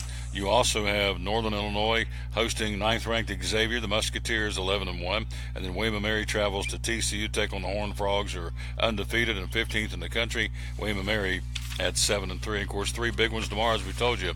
21st-ranked Tennessee tomorrow, 12:30 tip-off at Wake Forest in Winston-Salem. Also tomorrow, 1:30 tip-off, 5th-ranked North Carolina, the Tar Heels hosting Ohio State in the Dean Dome in Chapel Hill. And also tomorrow afternoon at 4 o'clock, 7th-ranked Kentucky, the Wildcats 9-1, hosting the UCLA Bruins at 8-3 tomorrow at Rupp Arena in Lexington for a 4 o'clock tip-off. National Hockey League last night. Boston skates past Winnipeg 2-1. New Jersey 4-3 winners over the Rangers. Pittsburgh, the Stanley Cup champions, in a shootout 3-2 winners over Columbus in Pittsburgh. Anaheim goes into New York and beats the Islanders 5-4. Tampa Bay runs their record to 25-7, skating past Ottawa 4-3. Nashville losing in Nashville to Carolina 4-1. Preds now 21-9 on the season. Dallas 4-0 shutout win over the Blackhawks in Dallas. Edmonton wins 3-2 over the St. Louis Blues. Also, San Jose in the Shark Tank defeats Vancouver 5-4. And the LA Kings, home against Colorado, skates past the Avalanche 2-1. 4 games on tap tonight. You have Philadelphia skating in Buffalo, Minnesota in Florida, Calgary the Flames playing host to Montreal, and Washington will be on the ice in Arizona against the Coyotes. And that's your National Hockey League lineup for this Friday, December the 22nd. And then also last night, let's run down for the NBA, your winners in the National Basketball Association. Philadelphia 5-point winner over Toronto. Toronto 5-point winner over Philly, 114-109. Cleveland, the Cavaliers win by 3 over the Bulls to make their record now 24-9. They win at 115-112 behind LeBron and the boys. It was the Knicks with a 9-point win over Boston in New York. Phoenix, a 2-point winner over Memphis in Phoenix. And the San Antonio Spurs, my boys, go into Utah and lose by 11, 100-89. Tonight in the NBA, New Orleans and Orlando. The Knickerbockers in Detroit. Brooklyn hosting Washington. It'll be Charlotte on the road to Milwaukee against the Bucks. Miami playing host to Dallas. Houston home against the LA Clippers. Atlanta at Oklahoma City. Denver will be in Portland to battle the Trailblazers. And the defending world champion Golden State Warriors at home tonight against the Los Angeles Lakers in a 10:30 tip-off time in California. A little closer to home, East Tennessee State, the Lady Bucks will play this afternoon at 2 o'clock is Northern Kentucky and Brooks Gym. Tonight, the Gentlemen will play Georgia Southern at Freedom Hall at a 7 o'clock tip-off, part of what they're calling a doubleheader, even though it's not really a doubleheader. 2 o'clock women's game at Brooks Gym. 7 o'clock tonight, the Bucks, a hot team. They've won 5 out of the last 6. They're 7-4.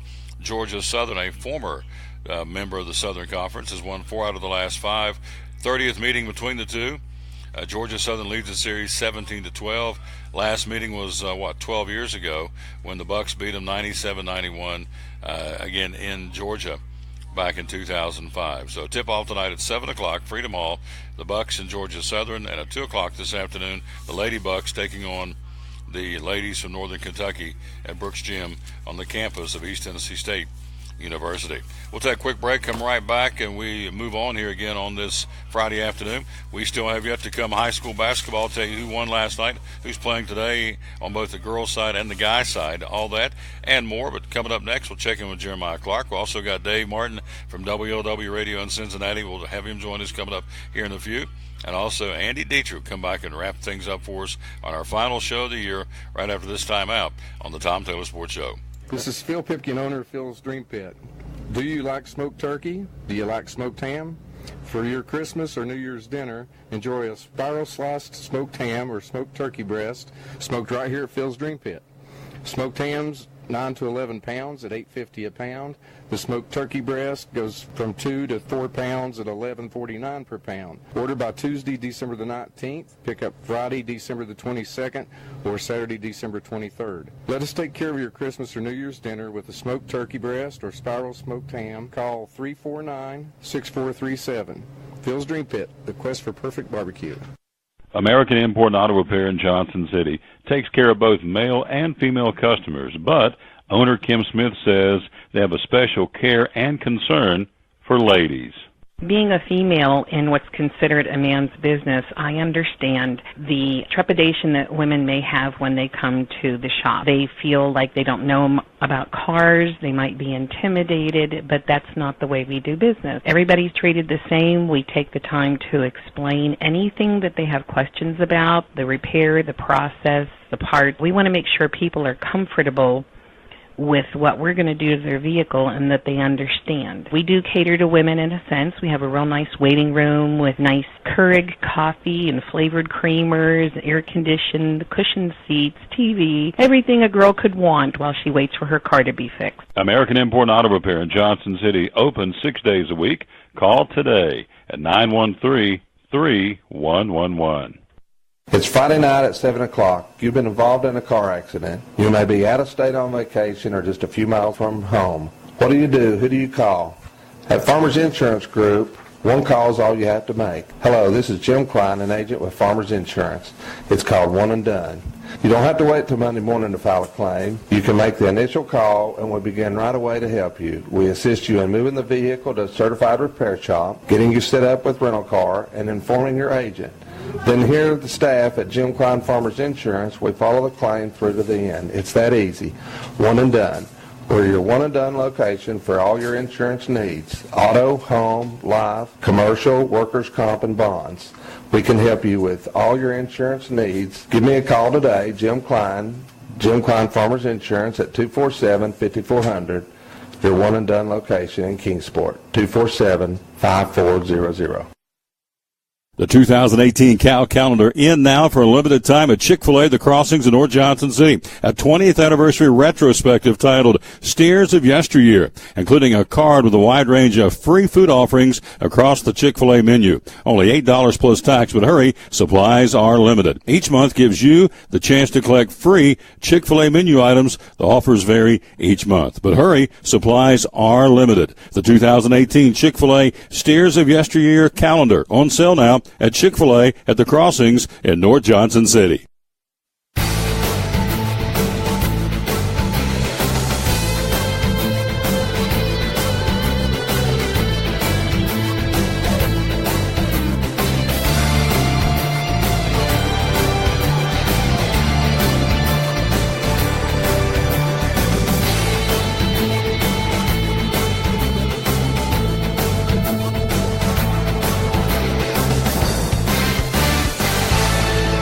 Michael, the Tom Taylor Sports Shows, go to the phone that he's there, and you see on the screen our buddy Jeremiah Clark from Appalachian Digital. Good afternoon, sir. How you doing?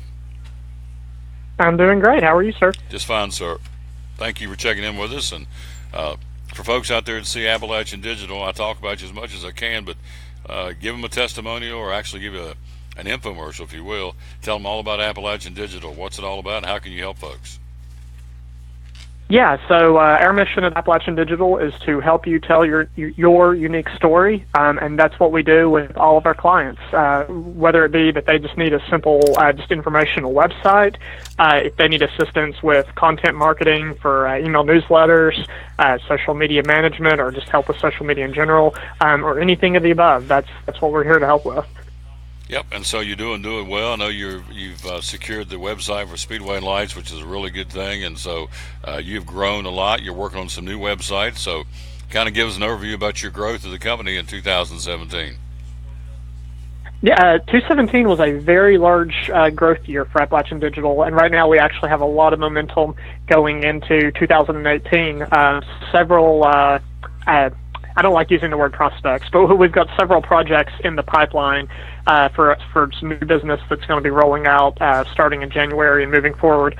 So it's a very busy time for us, but we're very thankful to have that opportunity. We're thankful that individuals have turned to us and trust us to help them, again, tell their story for their businesses. And of course, the thing you like to work, and you pride yourself on working with people, small businesses. You love working with small businesses. Tell me about that. Yeah, and it's actually, when we started, we were actually branded as Burning Bush as a reference to the Bible. And at the time, we were working almost exclusively with churches.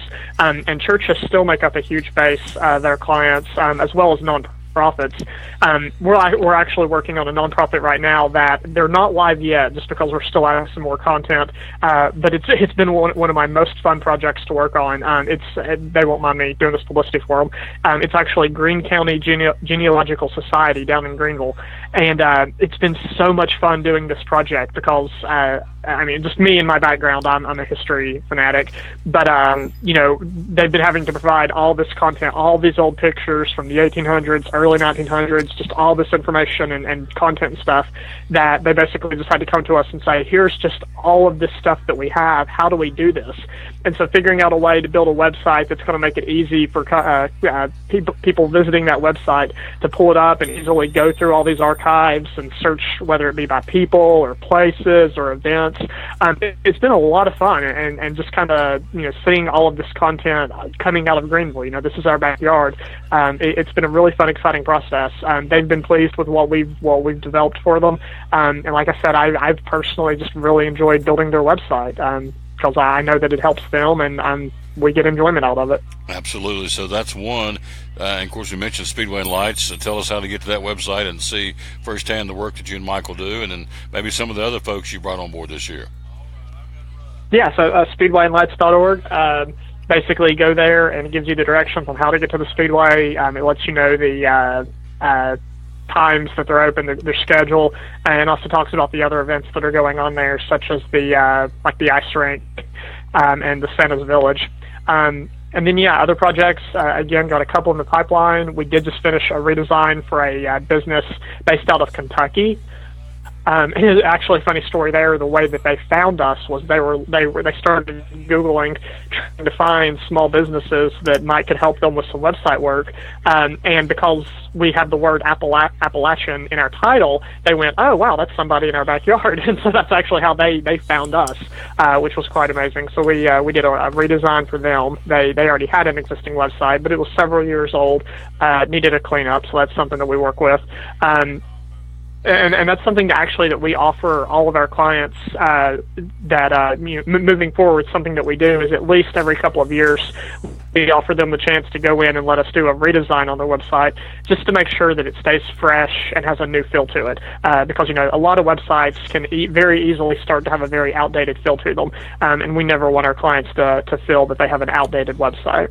There you go. We're talking again, as you see on the screen, Jeremiah Clark, Appalachian Digital. And so for the Tom Taylor Sports Show, it goes without saying the success I'm having and I've had in 2017 in large parts because of your marketing and the IT job you guys have done. So toot your own horn about that a little bit, because I'm sitting where I'm at here, show number 657, wrapping up another year, getting ready to start my third year of the show because of you guys coming on board a year ago in November.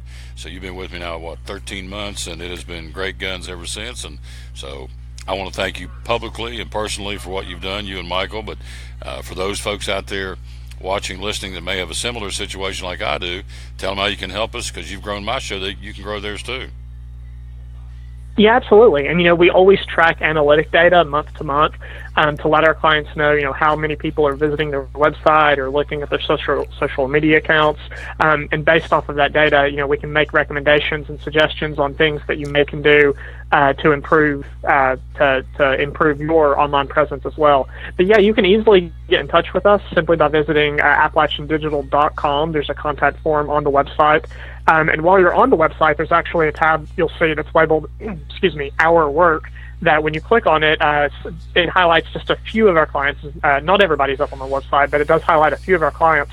And you can click on the links right there on the page to visit their sites.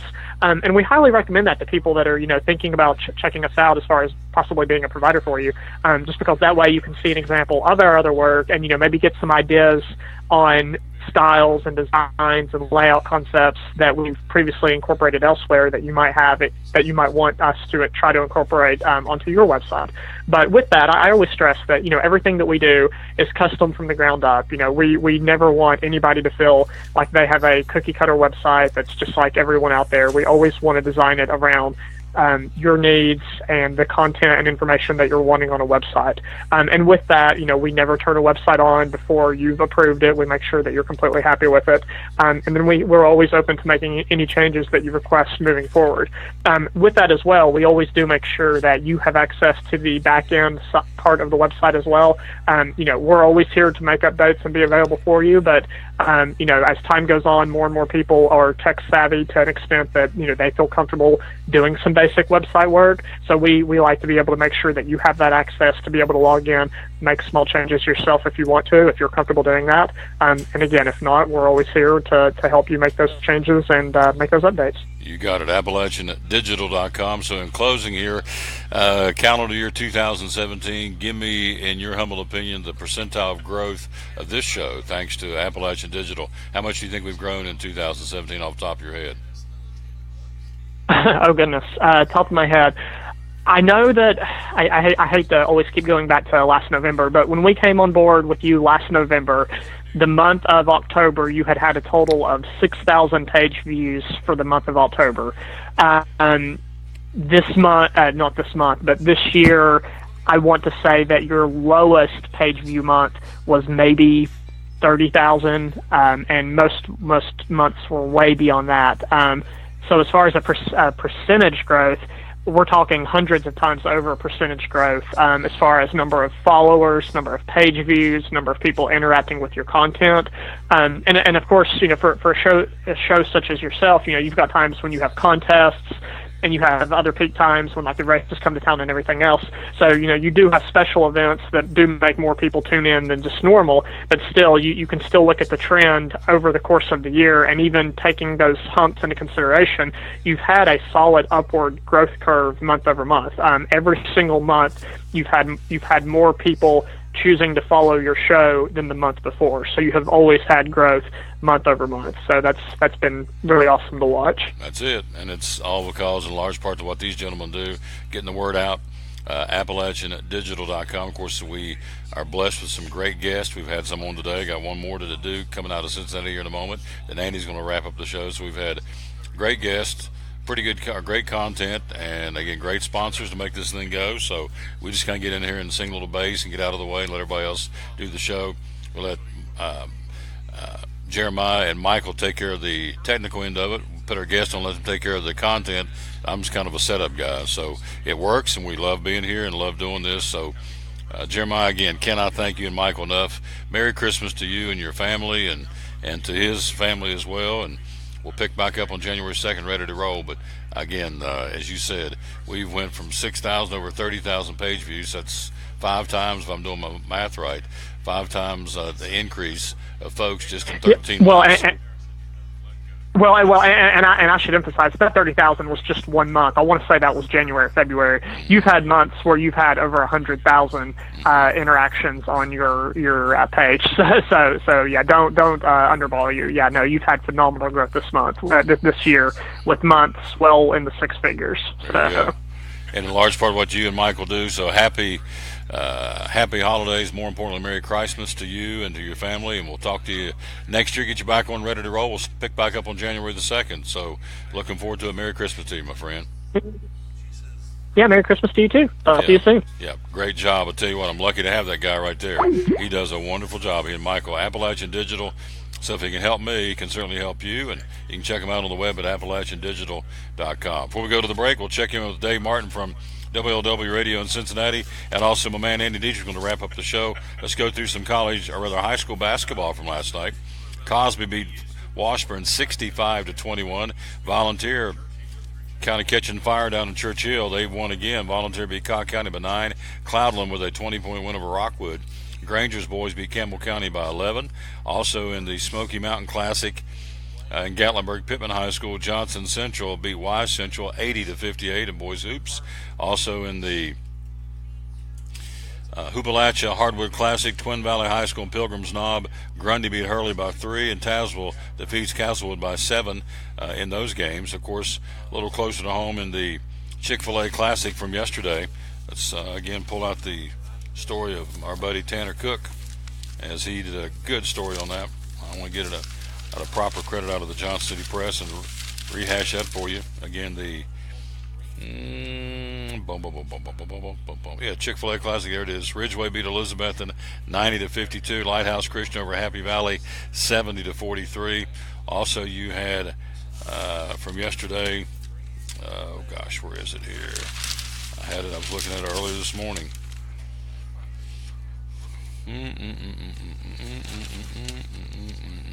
What in the world did I do with it? Don't tell me I left it at home. There's a whole page talking about the tournament.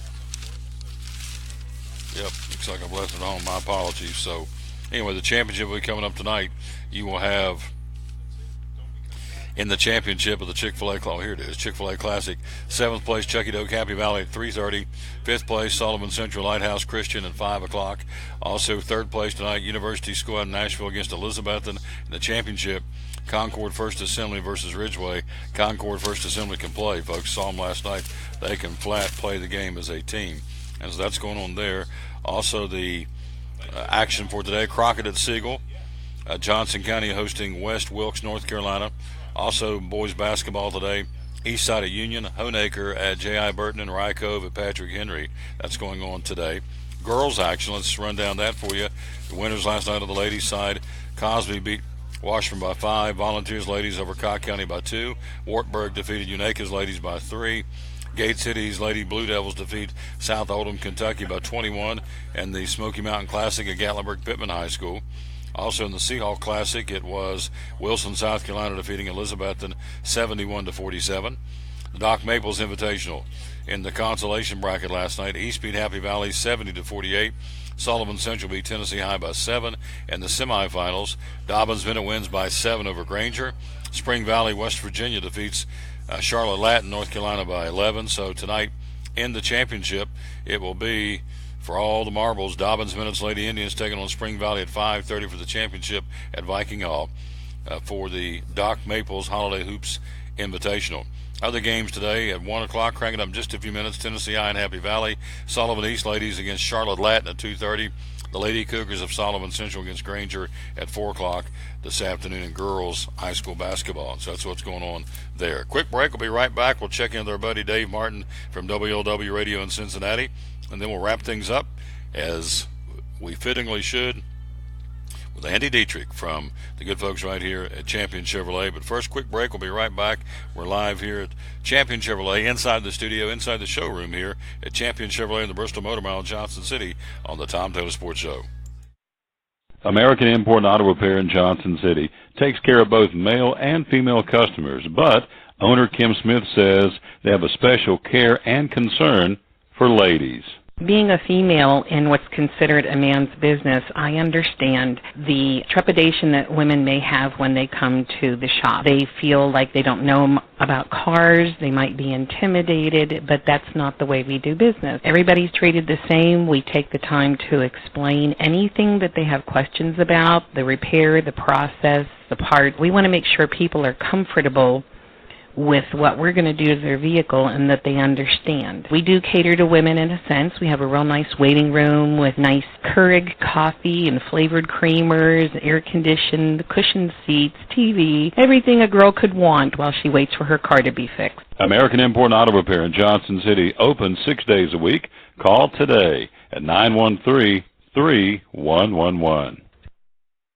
This holiday season, those of us at Phil's Dream Pit here would like to make it easy for you to entertain your guests and visitors with our Dream Packs to go. We have pork, chicken, or brisket, and the sides. All Dream Packs come with 3 sides, the buns or toast, and the sauce.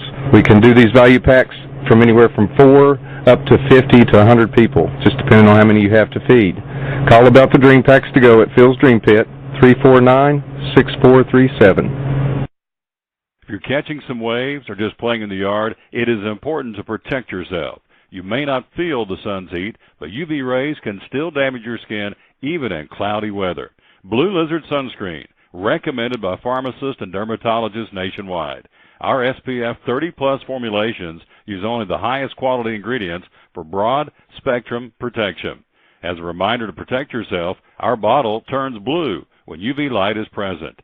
Blue Lizard. We've got you covered. From the driveways where your kids play basketball and ride their bicycles, to the parking lots at your local church or grocery store, Bracken Paving is an important part of many neighborhoods in our area. No matter how large or how small the job, Bracken strives for excellence in every service they provide. It's a foundation for a strong community. Discover the difference at Bracken Paving and Asphalt Maintenance. Give us a call or visit us online at brackenpaving.com.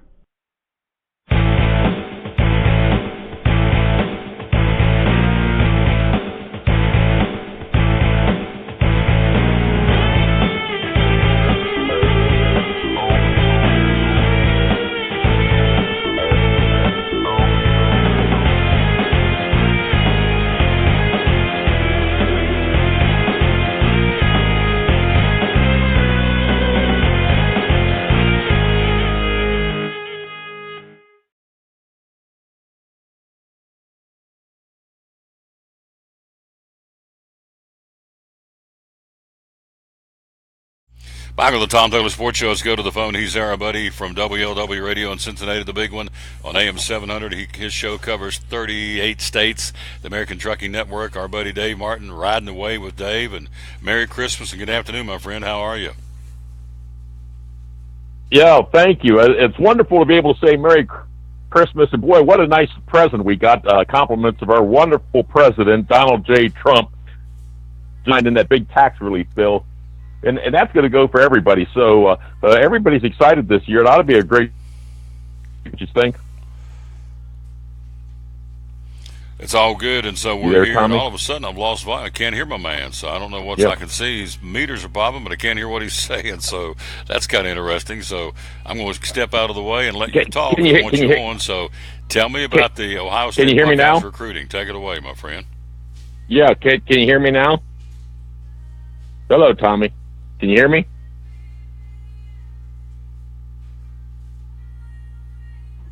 Can you hear me now, Tommy?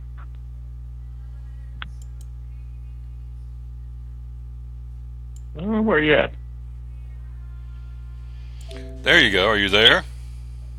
Yeah, I can hear you fine, but you can't hear me. I don't know what's going on. They must be playing tricks because I brought up about our pal Donald J. Trump, what a wonderful Christmas it's going to be for everybody because he just signed in that wonderful tax bill relief for everybody. So it's going to be a wonderful Christmas. Compliments to Donald Trump. But yeah, everything's good. And I'm going to be excited for the new year, but I guess let's talk about what's going on right now because Urban Meyer, he got a wonderful present, and I know you're good buddies with Urban, right? Oh, me and Urban tight. So, yeah, he finished number 2 in the recruiting behind Georgia. So, pretty big deal, the guy not going to a big bowl game, per se. So, tell me about it. Buckeyes did well. Yeah, well, the Cotton Bowl, that's still a big bowl game. You remember back in the days where the Cotton Bowl was prime time, and they're playing them Trojans, Southern Cal, so they're going to have to beat up on all my surfer buddies out there from the West Coast. But, it's still a big bowl game. I was kind of thinking things over. Ohio State, if they go ahead and pull off a victory, which I'm pretty sure they're going to beat the surfers out there because they're more worried about the sun, the surf, and the babes and everything out there in the West Coast than really playing football. But they pull off that victory. I think Ohio State may end up number 2 in the poll. What do you think? Could be. We'll have to wait and see. But, yeah, it's you got Clemson, Alabama, you got Georgia and Oklahoma. So, yeah, but Ohio State's right in the thick of things. And, a lot of folks think they should have been in there, but they're not. And so, but the bottom line is Myers goes out even when they kind of stubbed their toe in his estimation, but still went out at a great recruiting year. So the rich just keep getting richer. And so it looks like it's, from what I can tell, Georgia, Ohio State, and Clemson, or Georgia, Clemson, Ohio State, the top 3 in recruiting. But either way, they're in the top 3, and that speaks volumes for the Buckeyes going forward, obviously. Yeah, and especially, I guess the big news around here is that Urban Meyer had been against the early signing date. He thought it was, unfair to the recruits and the families, and they need more time. And plus, I guess Urban had a reputation of flipping players from lesser schools at the last minute. But, yeah, it's all good for the Buckeyes. But the other thing I guess we want to hit on is my boy LeBron. Of course, I still haven't swung him over to being a Trump fan. Maybe when he finds out how many more extra millions he's going to have stuck in his pocket, he might come over to Donald's way and stuff because he was still sweet on Hillary, but that's another story. But, yeah, the Cavs, they got a nice victory last night, and they're playing strong, and the bench is really contributing big time, even when they lost the other night to Milwaukee. It wasn't because of their bench. They led a big comeback after being down like 20 points in the fourth quarter, and they're rolling pretty good. And LeBron's, heated up, and he's sending a special message out there to your good buddies out there in the West Coast, all your snowflakes out there in Golden State land, that they're going to be hunting for him later on this year. I forget, do they play them on Christmas Day or something in the big TV matchup? They do. They play them Christmas night, I believe it is. Christmas night in Golden State. So LeBron, I think they're kind of resting him, getting him ready. They, of course, they beat last night, as we said earlier in the show. They beat Chicago by 3, 115-112. Golden State plays tonight against the Lakers, and then they'll both be ready to go for the big showdown rematch on Christmas. I guess it's Christmas night in Golden State. So LeBron may have something to say for the boys because they're playing without Curry out there right now too. So they're kind of short-handed, but they're still 25-6. The Warriors are still the Warriors, and the Cavs at this point are 24-9. So it should be a great matchup.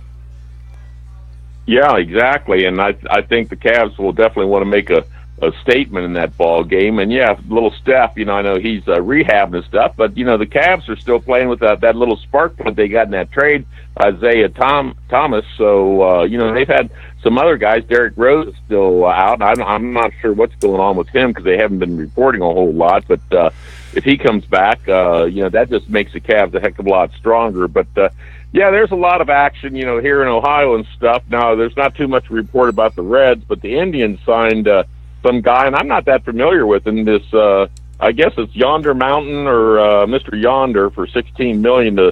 He's a left-handed hitting. He was a 2017 All-Star. I guess he played with Oakland. They must have traded him because he was going to be a free agent to Seattle. But do you know anything about him? Because the Indians have lost 3 or 4 of their top players from last year. Yeah, they signed this kid. They lost Santana, so they go out and get this guy. Let's see, I got it right here. They got the story. The Indians get Yonder Alonso, again, the first baseman. He's a 2-year deal worth $16 million, replacing, again, with the fact they lose Carlos Santana, went off to the Phillies, and kind of a surprise deal. So he turns 31, coming off a 2017 season. He batted .266, 28 long balls, and 142 games for both the A's and the Mariners. He's coming over to be in the Indians camp. So He's got some power, obviously. 28 long balls last year.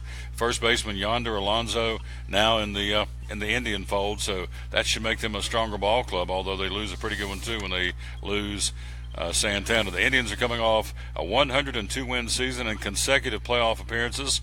So Alonso can join a roster that's expected to contend for the World Series again, and I think that's a fair statement. They ought to be back in the hunt again this year. Wouldn't you think? Yeah, well, I think so. Of course, I guess the big question the inquiring minds want to know: are they going to keep that rabbit ball that they put into play this year that pops out of all the parks pretty easy and stuff? I think that's why all these guys, at least according to a lot of the top-notch pitchers, they say the balls were all juiced up. That's why these guys are clubbing so many homers and stuff. But I don't know. It worked because I think attendance was up all over, and it did bring back some more excitement to the game. But, yeah, the Indians are regrouping a little bit, but they're going to be ready for Bear come spring training. Hell, that won't be that far off. We get past this next week or so with all the holidays and everything like that.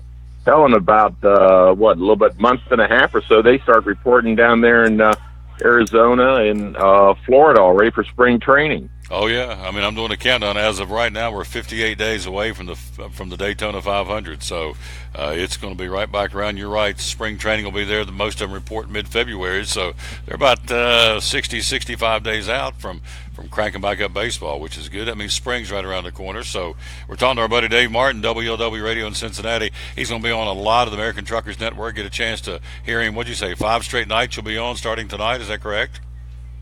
Yeah, I'm hitting 5 straight nights, and I got a couple nights off, then I'll be doing 3 more over the New Year's. Well, they got to have us little pups. We get to fill in for the big dogs when it comes holiday time. But hey, that's no problem. I don't mind. I don't mind it. But yeah, and you're going to pay a visit Saturday night. Now tonight I'm going to have a fun show because I got a bunch of Santa's elves. The female elves are going to be in the studio tonight and talk about all the rescuing of wayward dogs and stray cats and stuff like that. And we'll probably hit on all kinds of different subjects. Even though it's America's Trucking Network, I kind of cover everything, including sports, because, the truckers love talking NASCAR and they like talking baseball. Not so much NFL no more. They're boycotting them, so we don't even bring them up anymore, so that's no problem. But and there's nothing to talk about when you're talking about the Browns and the Bengals anyhow. The one's dumb and the other one's dumber. And you are hilarious. Anyhow, yeah. Well, the Brownies, there's just for your own information, you probably haven't even followed it. They're 0-14, coming off that 1-15 year last year. So not a whole lot to report there. That ship is sinking, and it's sinking faster than the Titanic. I can tell you that, man. But yeah, no, it's something else. But anyhow, yeah, it's going to be a lot of fun. 700 WLW. Anybody can listen to that on iHeartRadio, too. So that's a free app on your computer or on your phone. And we get a lot of people from all over the country to listen to the show and call up. But it ought to be a lot of fun tonight. Hal, you might want to have your listening ears on to see what we get into with all these elves in there helping me out tonight. That'll be a lot of fun. I'll be up wrapping Christmas presents. I'll probably do that. I'll tune you in tonight. I'll be with you tomorrow night. My man, riding away with Dave. Can't thank you enough for being with us in 2017, big dog, and looking forward to having you with me every week 2018. Can't wait. So Merry Christmas to you and yours. And I'm taking next week off, so I'll pick back up with you on January the 5th on that Friday with a brand new year and a brand new show. So I'll see you tomorrow night. Thank you, my friend. Merry Christmas. Yeah, Merry Christmas to you, and don't forget you're coming aboard tomorrow night. Then, right? You got it. I'll be there. Can't wait. It's the Midnight Ride with Mr. Tom Taylor. I always appreciate it, and they get a big kick. And did you let everybody know that you got your own special song too? You have to play it sometime for everybody down there. Yeah, the mysterious Rhinestone Cowboy, David Allen Coe, and The Ride. I like it. So The Ride. You're a good man, Charlie Brown. Okay. I'll talk to you tomorrow night. I'll see you. Thank you. I'll see you, brother. Yes, sir. Bye. Great job right there. I really appreciate that guy, Dave Martin from WLW Radio in Cincinnati. Doing a great job. Quick break. We'll be right back. We'll wrap it up for 2017. Our last segment will be with, fittingly enough, our buddy Andy Dietrich from Champion Chevrolet joins us next here on the Tom Taylor Sports Show. This is Phil Pipkin, owner of Phil's Dream Pit. Do you like smoked turkey? Do you like smoked ham? For your Christmas or New Year's dinner, enjoy a spiral sliced smoked ham or smoked turkey breast, smoked right here at Phil's Dream Pit. Smoked hams 9 to 11 pounds at $8.50 a pound. The smoked turkey breast goes from 2 to 4 pounds at $11.49 per pound. Order by Tuesday, December the 19th. Pick up Friday, December the 22nd, or Saturday, December 23rd. Let us take care of your Christmas or New Year's dinner with a smoked turkey breast or spiral smoked ham. Call 349-6437. Phil's Dream Pit, the quest for perfect barbecue. American Import and Auto Repair in Johnson City takes care of both male and female customers, but owner Kim Smith says they have a special care and concern for ladies. Being a female in what's considered a man's business, I understand the trepidation that women may have when they come to the shop. They feel like they don't know about cars, they might be intimidated, but that's not the way we do business. Everybody's treated the same. We take the time to explain anything that they have questions about, the repair, the process, the part. We want to make sure people are comfortable with what we're going to do to their vehicle and that they understand. We do cater to women in a sense. We have a real nice waiting room with nice Keurig coffee and flavored creamers, air-conditioned, cushioned seats, TV, everything a girl could want while she waits for her car to be fixed. American Import and Auto Repair in Johnson City, open 6 days a week. Call today at 913-3111. It's Friday night at 7 o'clock. You've been involved in a car accident. You may be out of state on vacation or just a few miles from home. What do you do? Who do you call? At Farmers Insurance Group, one call is all you have to make. Hello, this is Jim Klein, an agent with Farmers Insurance. It's called One and Done. You don't have to wait till Monday morning to file a claim. You can make the initial call and we'll begin right away to help you. We assist you in moving the vehicle to a certified repair shop, getting you set up with rental car, and informing your agent. Then here at the staff at Jim Klein Farmers Insurance, we follow the claim through to the end. It's that easy. One and Done.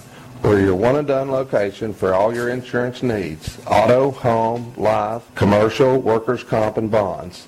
We can help you with all your insurance needs. Give me a call today, Jim Klein Farmers Insurance at 247-5400. Your one and done location in Kingsport, 247-5400. The 2018 Cow Calendar in now for a limited time at Chick-fil-A, The Crossings in North Johnson City. A 20th anniversary retrospective titled Steers of Yesteryear, including a card with a wide range of free food offerings across the Chick-fil-A menu. Only $8 plus tax, but hurry, supplies are limited. Each month gives you the chance to collect free Chick-fil-A menu items. The offers vary each month, but hurry, supplies are limited. The 2018 Chick-fil-A Steers of Yesteryear Calendar on sale now at Chick-fil-A at The Crossings in North Johnson City.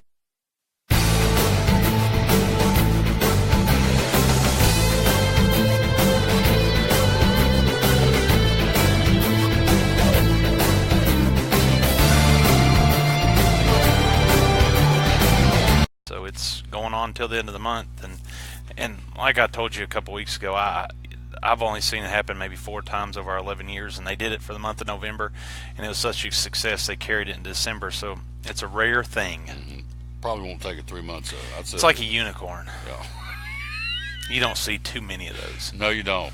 No. I don't know where that went. Okay, where'd I go from here with this one? So we're talking to my man, Andy Dietrich, co-owner of Champion Chevrolet. Yep. So I dare say they won't go 3 months. They'll pull it No, I think it's done. I wouldn't be surprised if they start some whole new rebate incentivized thing for next year. In January. So point being, if you want to get a discount on any 2017 Chevrolet vehicle on this lot between now and the end of the year, you got to come in here and make that happen. You can check them out at championjc.com, but you do get, and this is what it is, you get the same discount as if you work for General Motors or Chevrolet or Champion Chevrolet, right? Yeah, it's a rare price to get, because if you either work for General Motors itself, or if you are retired from General Motors, those are the only people that are only eligible. Or if you're a dealership employee, those are the only people eligible for GMS pricing, General Motors employee pricing. So they've offered it on all 17s left in stock to everyone. So it's a great deal, good offer. And how do they do that? Are you going up in a few minutes and get? But I'm not a wussy like some people, and I'm not going to name names. Ooh. Ooh, so is he scared of a needle? What Everything.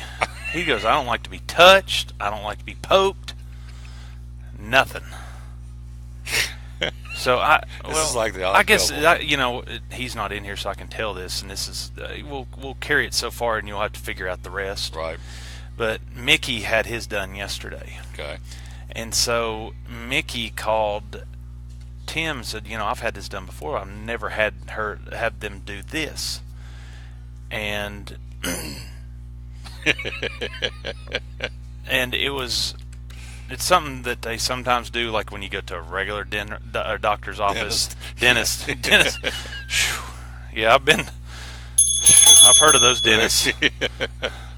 Go ahead, I'm listening. But I got to be careful how I say this. It's a thing that doctors do to some guys during a physical.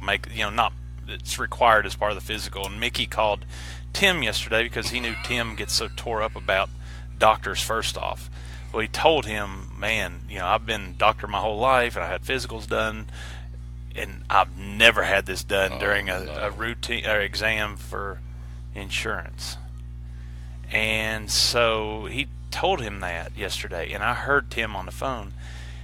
Tim's like, no, they're not doing that. And Mickey's like, I'm dead serious. Well, make it even worse, Tim went out throughout the day. He just got worse and worse. I mean, it really ate on him. I was like, I can't do this if this is going to happen. He calls the lady that had made the appointment to come today and said, look, I'm not going to be able to go through with this. And she goes, well, why? And she said, well, Mickey said that this is going to happen. Well, she was in on it too. Oh, it's a setup. It's a setup. And she goes, oh, yeah, we got to do it now, and especially because of your all's ages. Oh. And Tim's over there fumbling on the phone. And it was priceless. And Tim, before that, Tim's like, there's no way. And I said, Tim, maybe just because of Mickey's and your age, they're not going to make me do that. Right. Because I'm so young, especially a lot younger than you all. But that's just probably part of it, bud. Buck up. Buck up, Buttercup. Buck up, Buttercup. Anyway, it finally came to fruition that it wasn't. But, man, he was tore up. And he's still tore up just over blood work. Yeah. Wow. Yeah, he's... We need to go bring...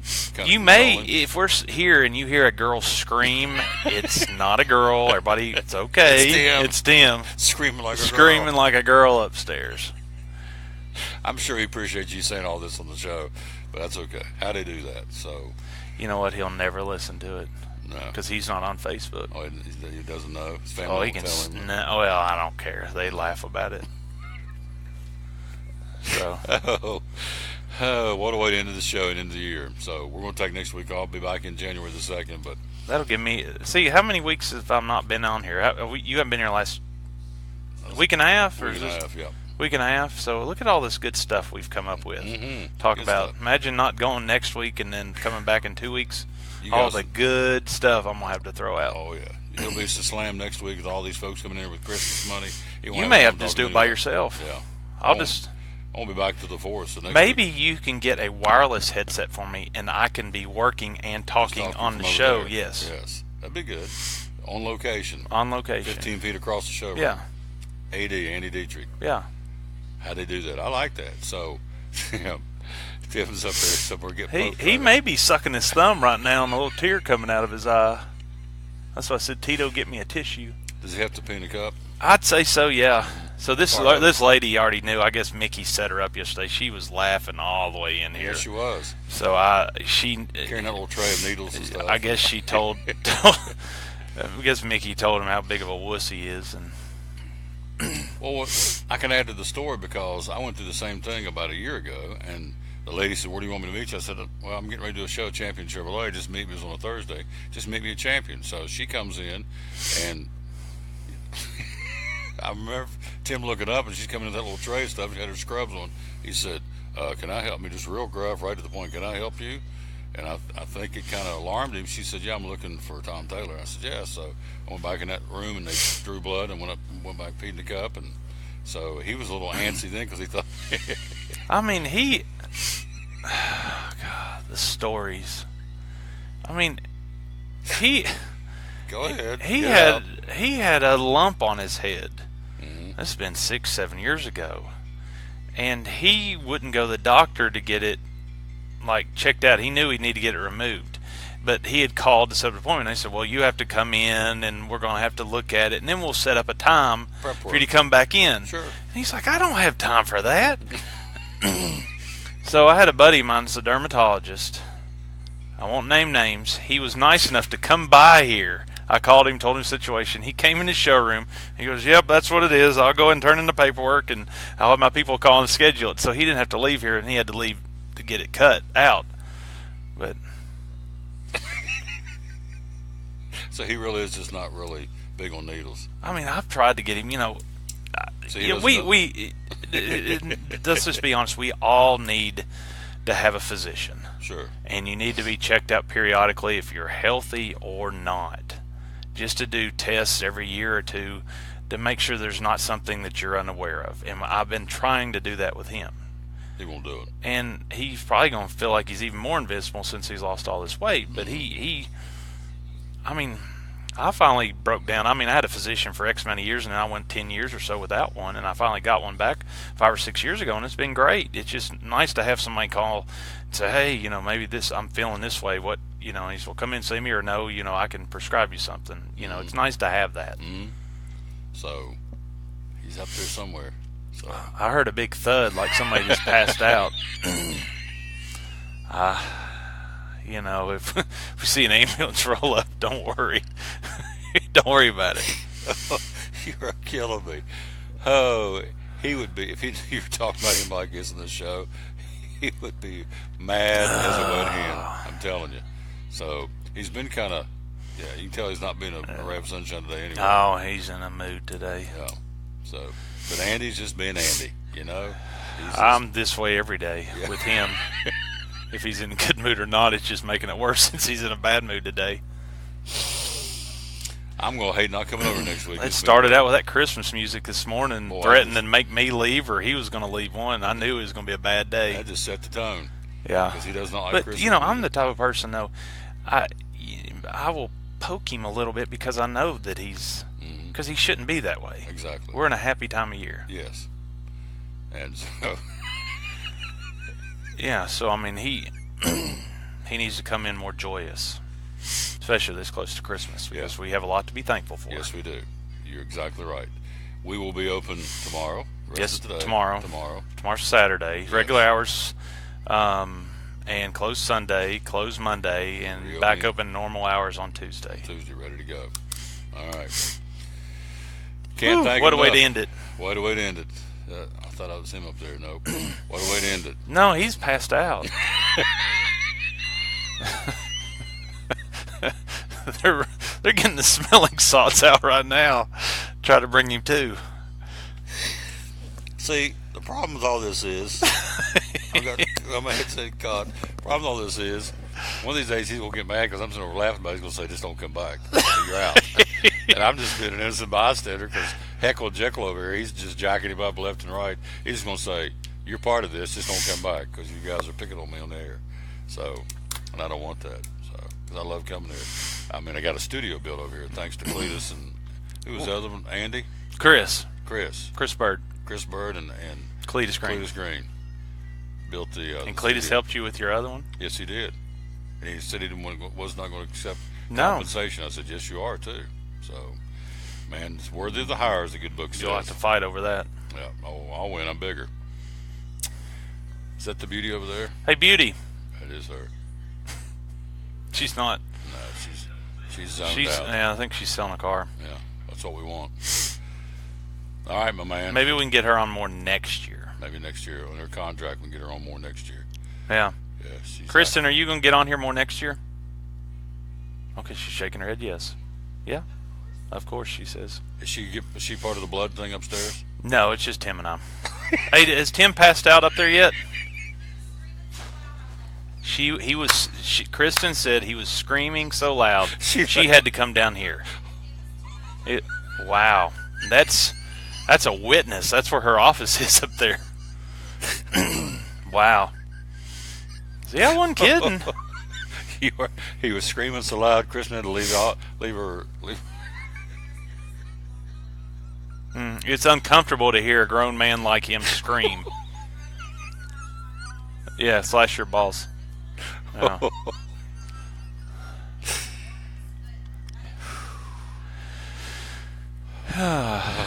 On that note, we got to go, I guess. So, Merry Christmas. Thanks for putting up with us. I hope I'll still be here next year if he kills me. The 4th or the 5th, whenever I get back.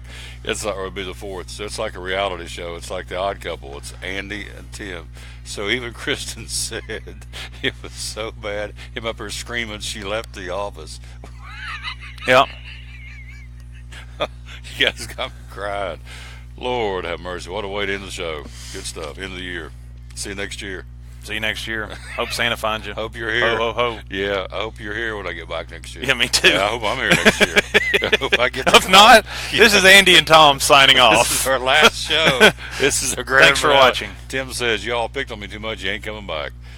Whoo, lousy mercy. All right, we're out of here. We're out of time. We sincerely thank you for yours. We will rejoin you, I hope. Well, we will in the 2nd. Hope I'm back here on the 4th. If not, it's been a fun ride. It's unbelievable. These guys are hilarious. We're out of time. We sincerely thank you for yours. Merry Christmas to you and yours. Remember the reason for the season, the birth of the Christ child, our Lord and Savior, Jesus Christ. That's what it's all about. And so, for this guy, oh, what a piece of work. Even Gary Mabry said a while ago, the dynamic duo, y'all need to have your own show. So the Andy. Well, you've had other people say that too. So. Yes, I have. Got me crying. All right, we're out of here. Merry Christmas to you and yours. We'll see you on January the 2nd. We hope. We hope. Hey, let's sing "We Wish You Merry Christmas" to close, can we? No, that's okay. All right, we won't. I don't want to lose viewers. So long. Merry Christmas. We'll see you on the 2nd. So long, everybody.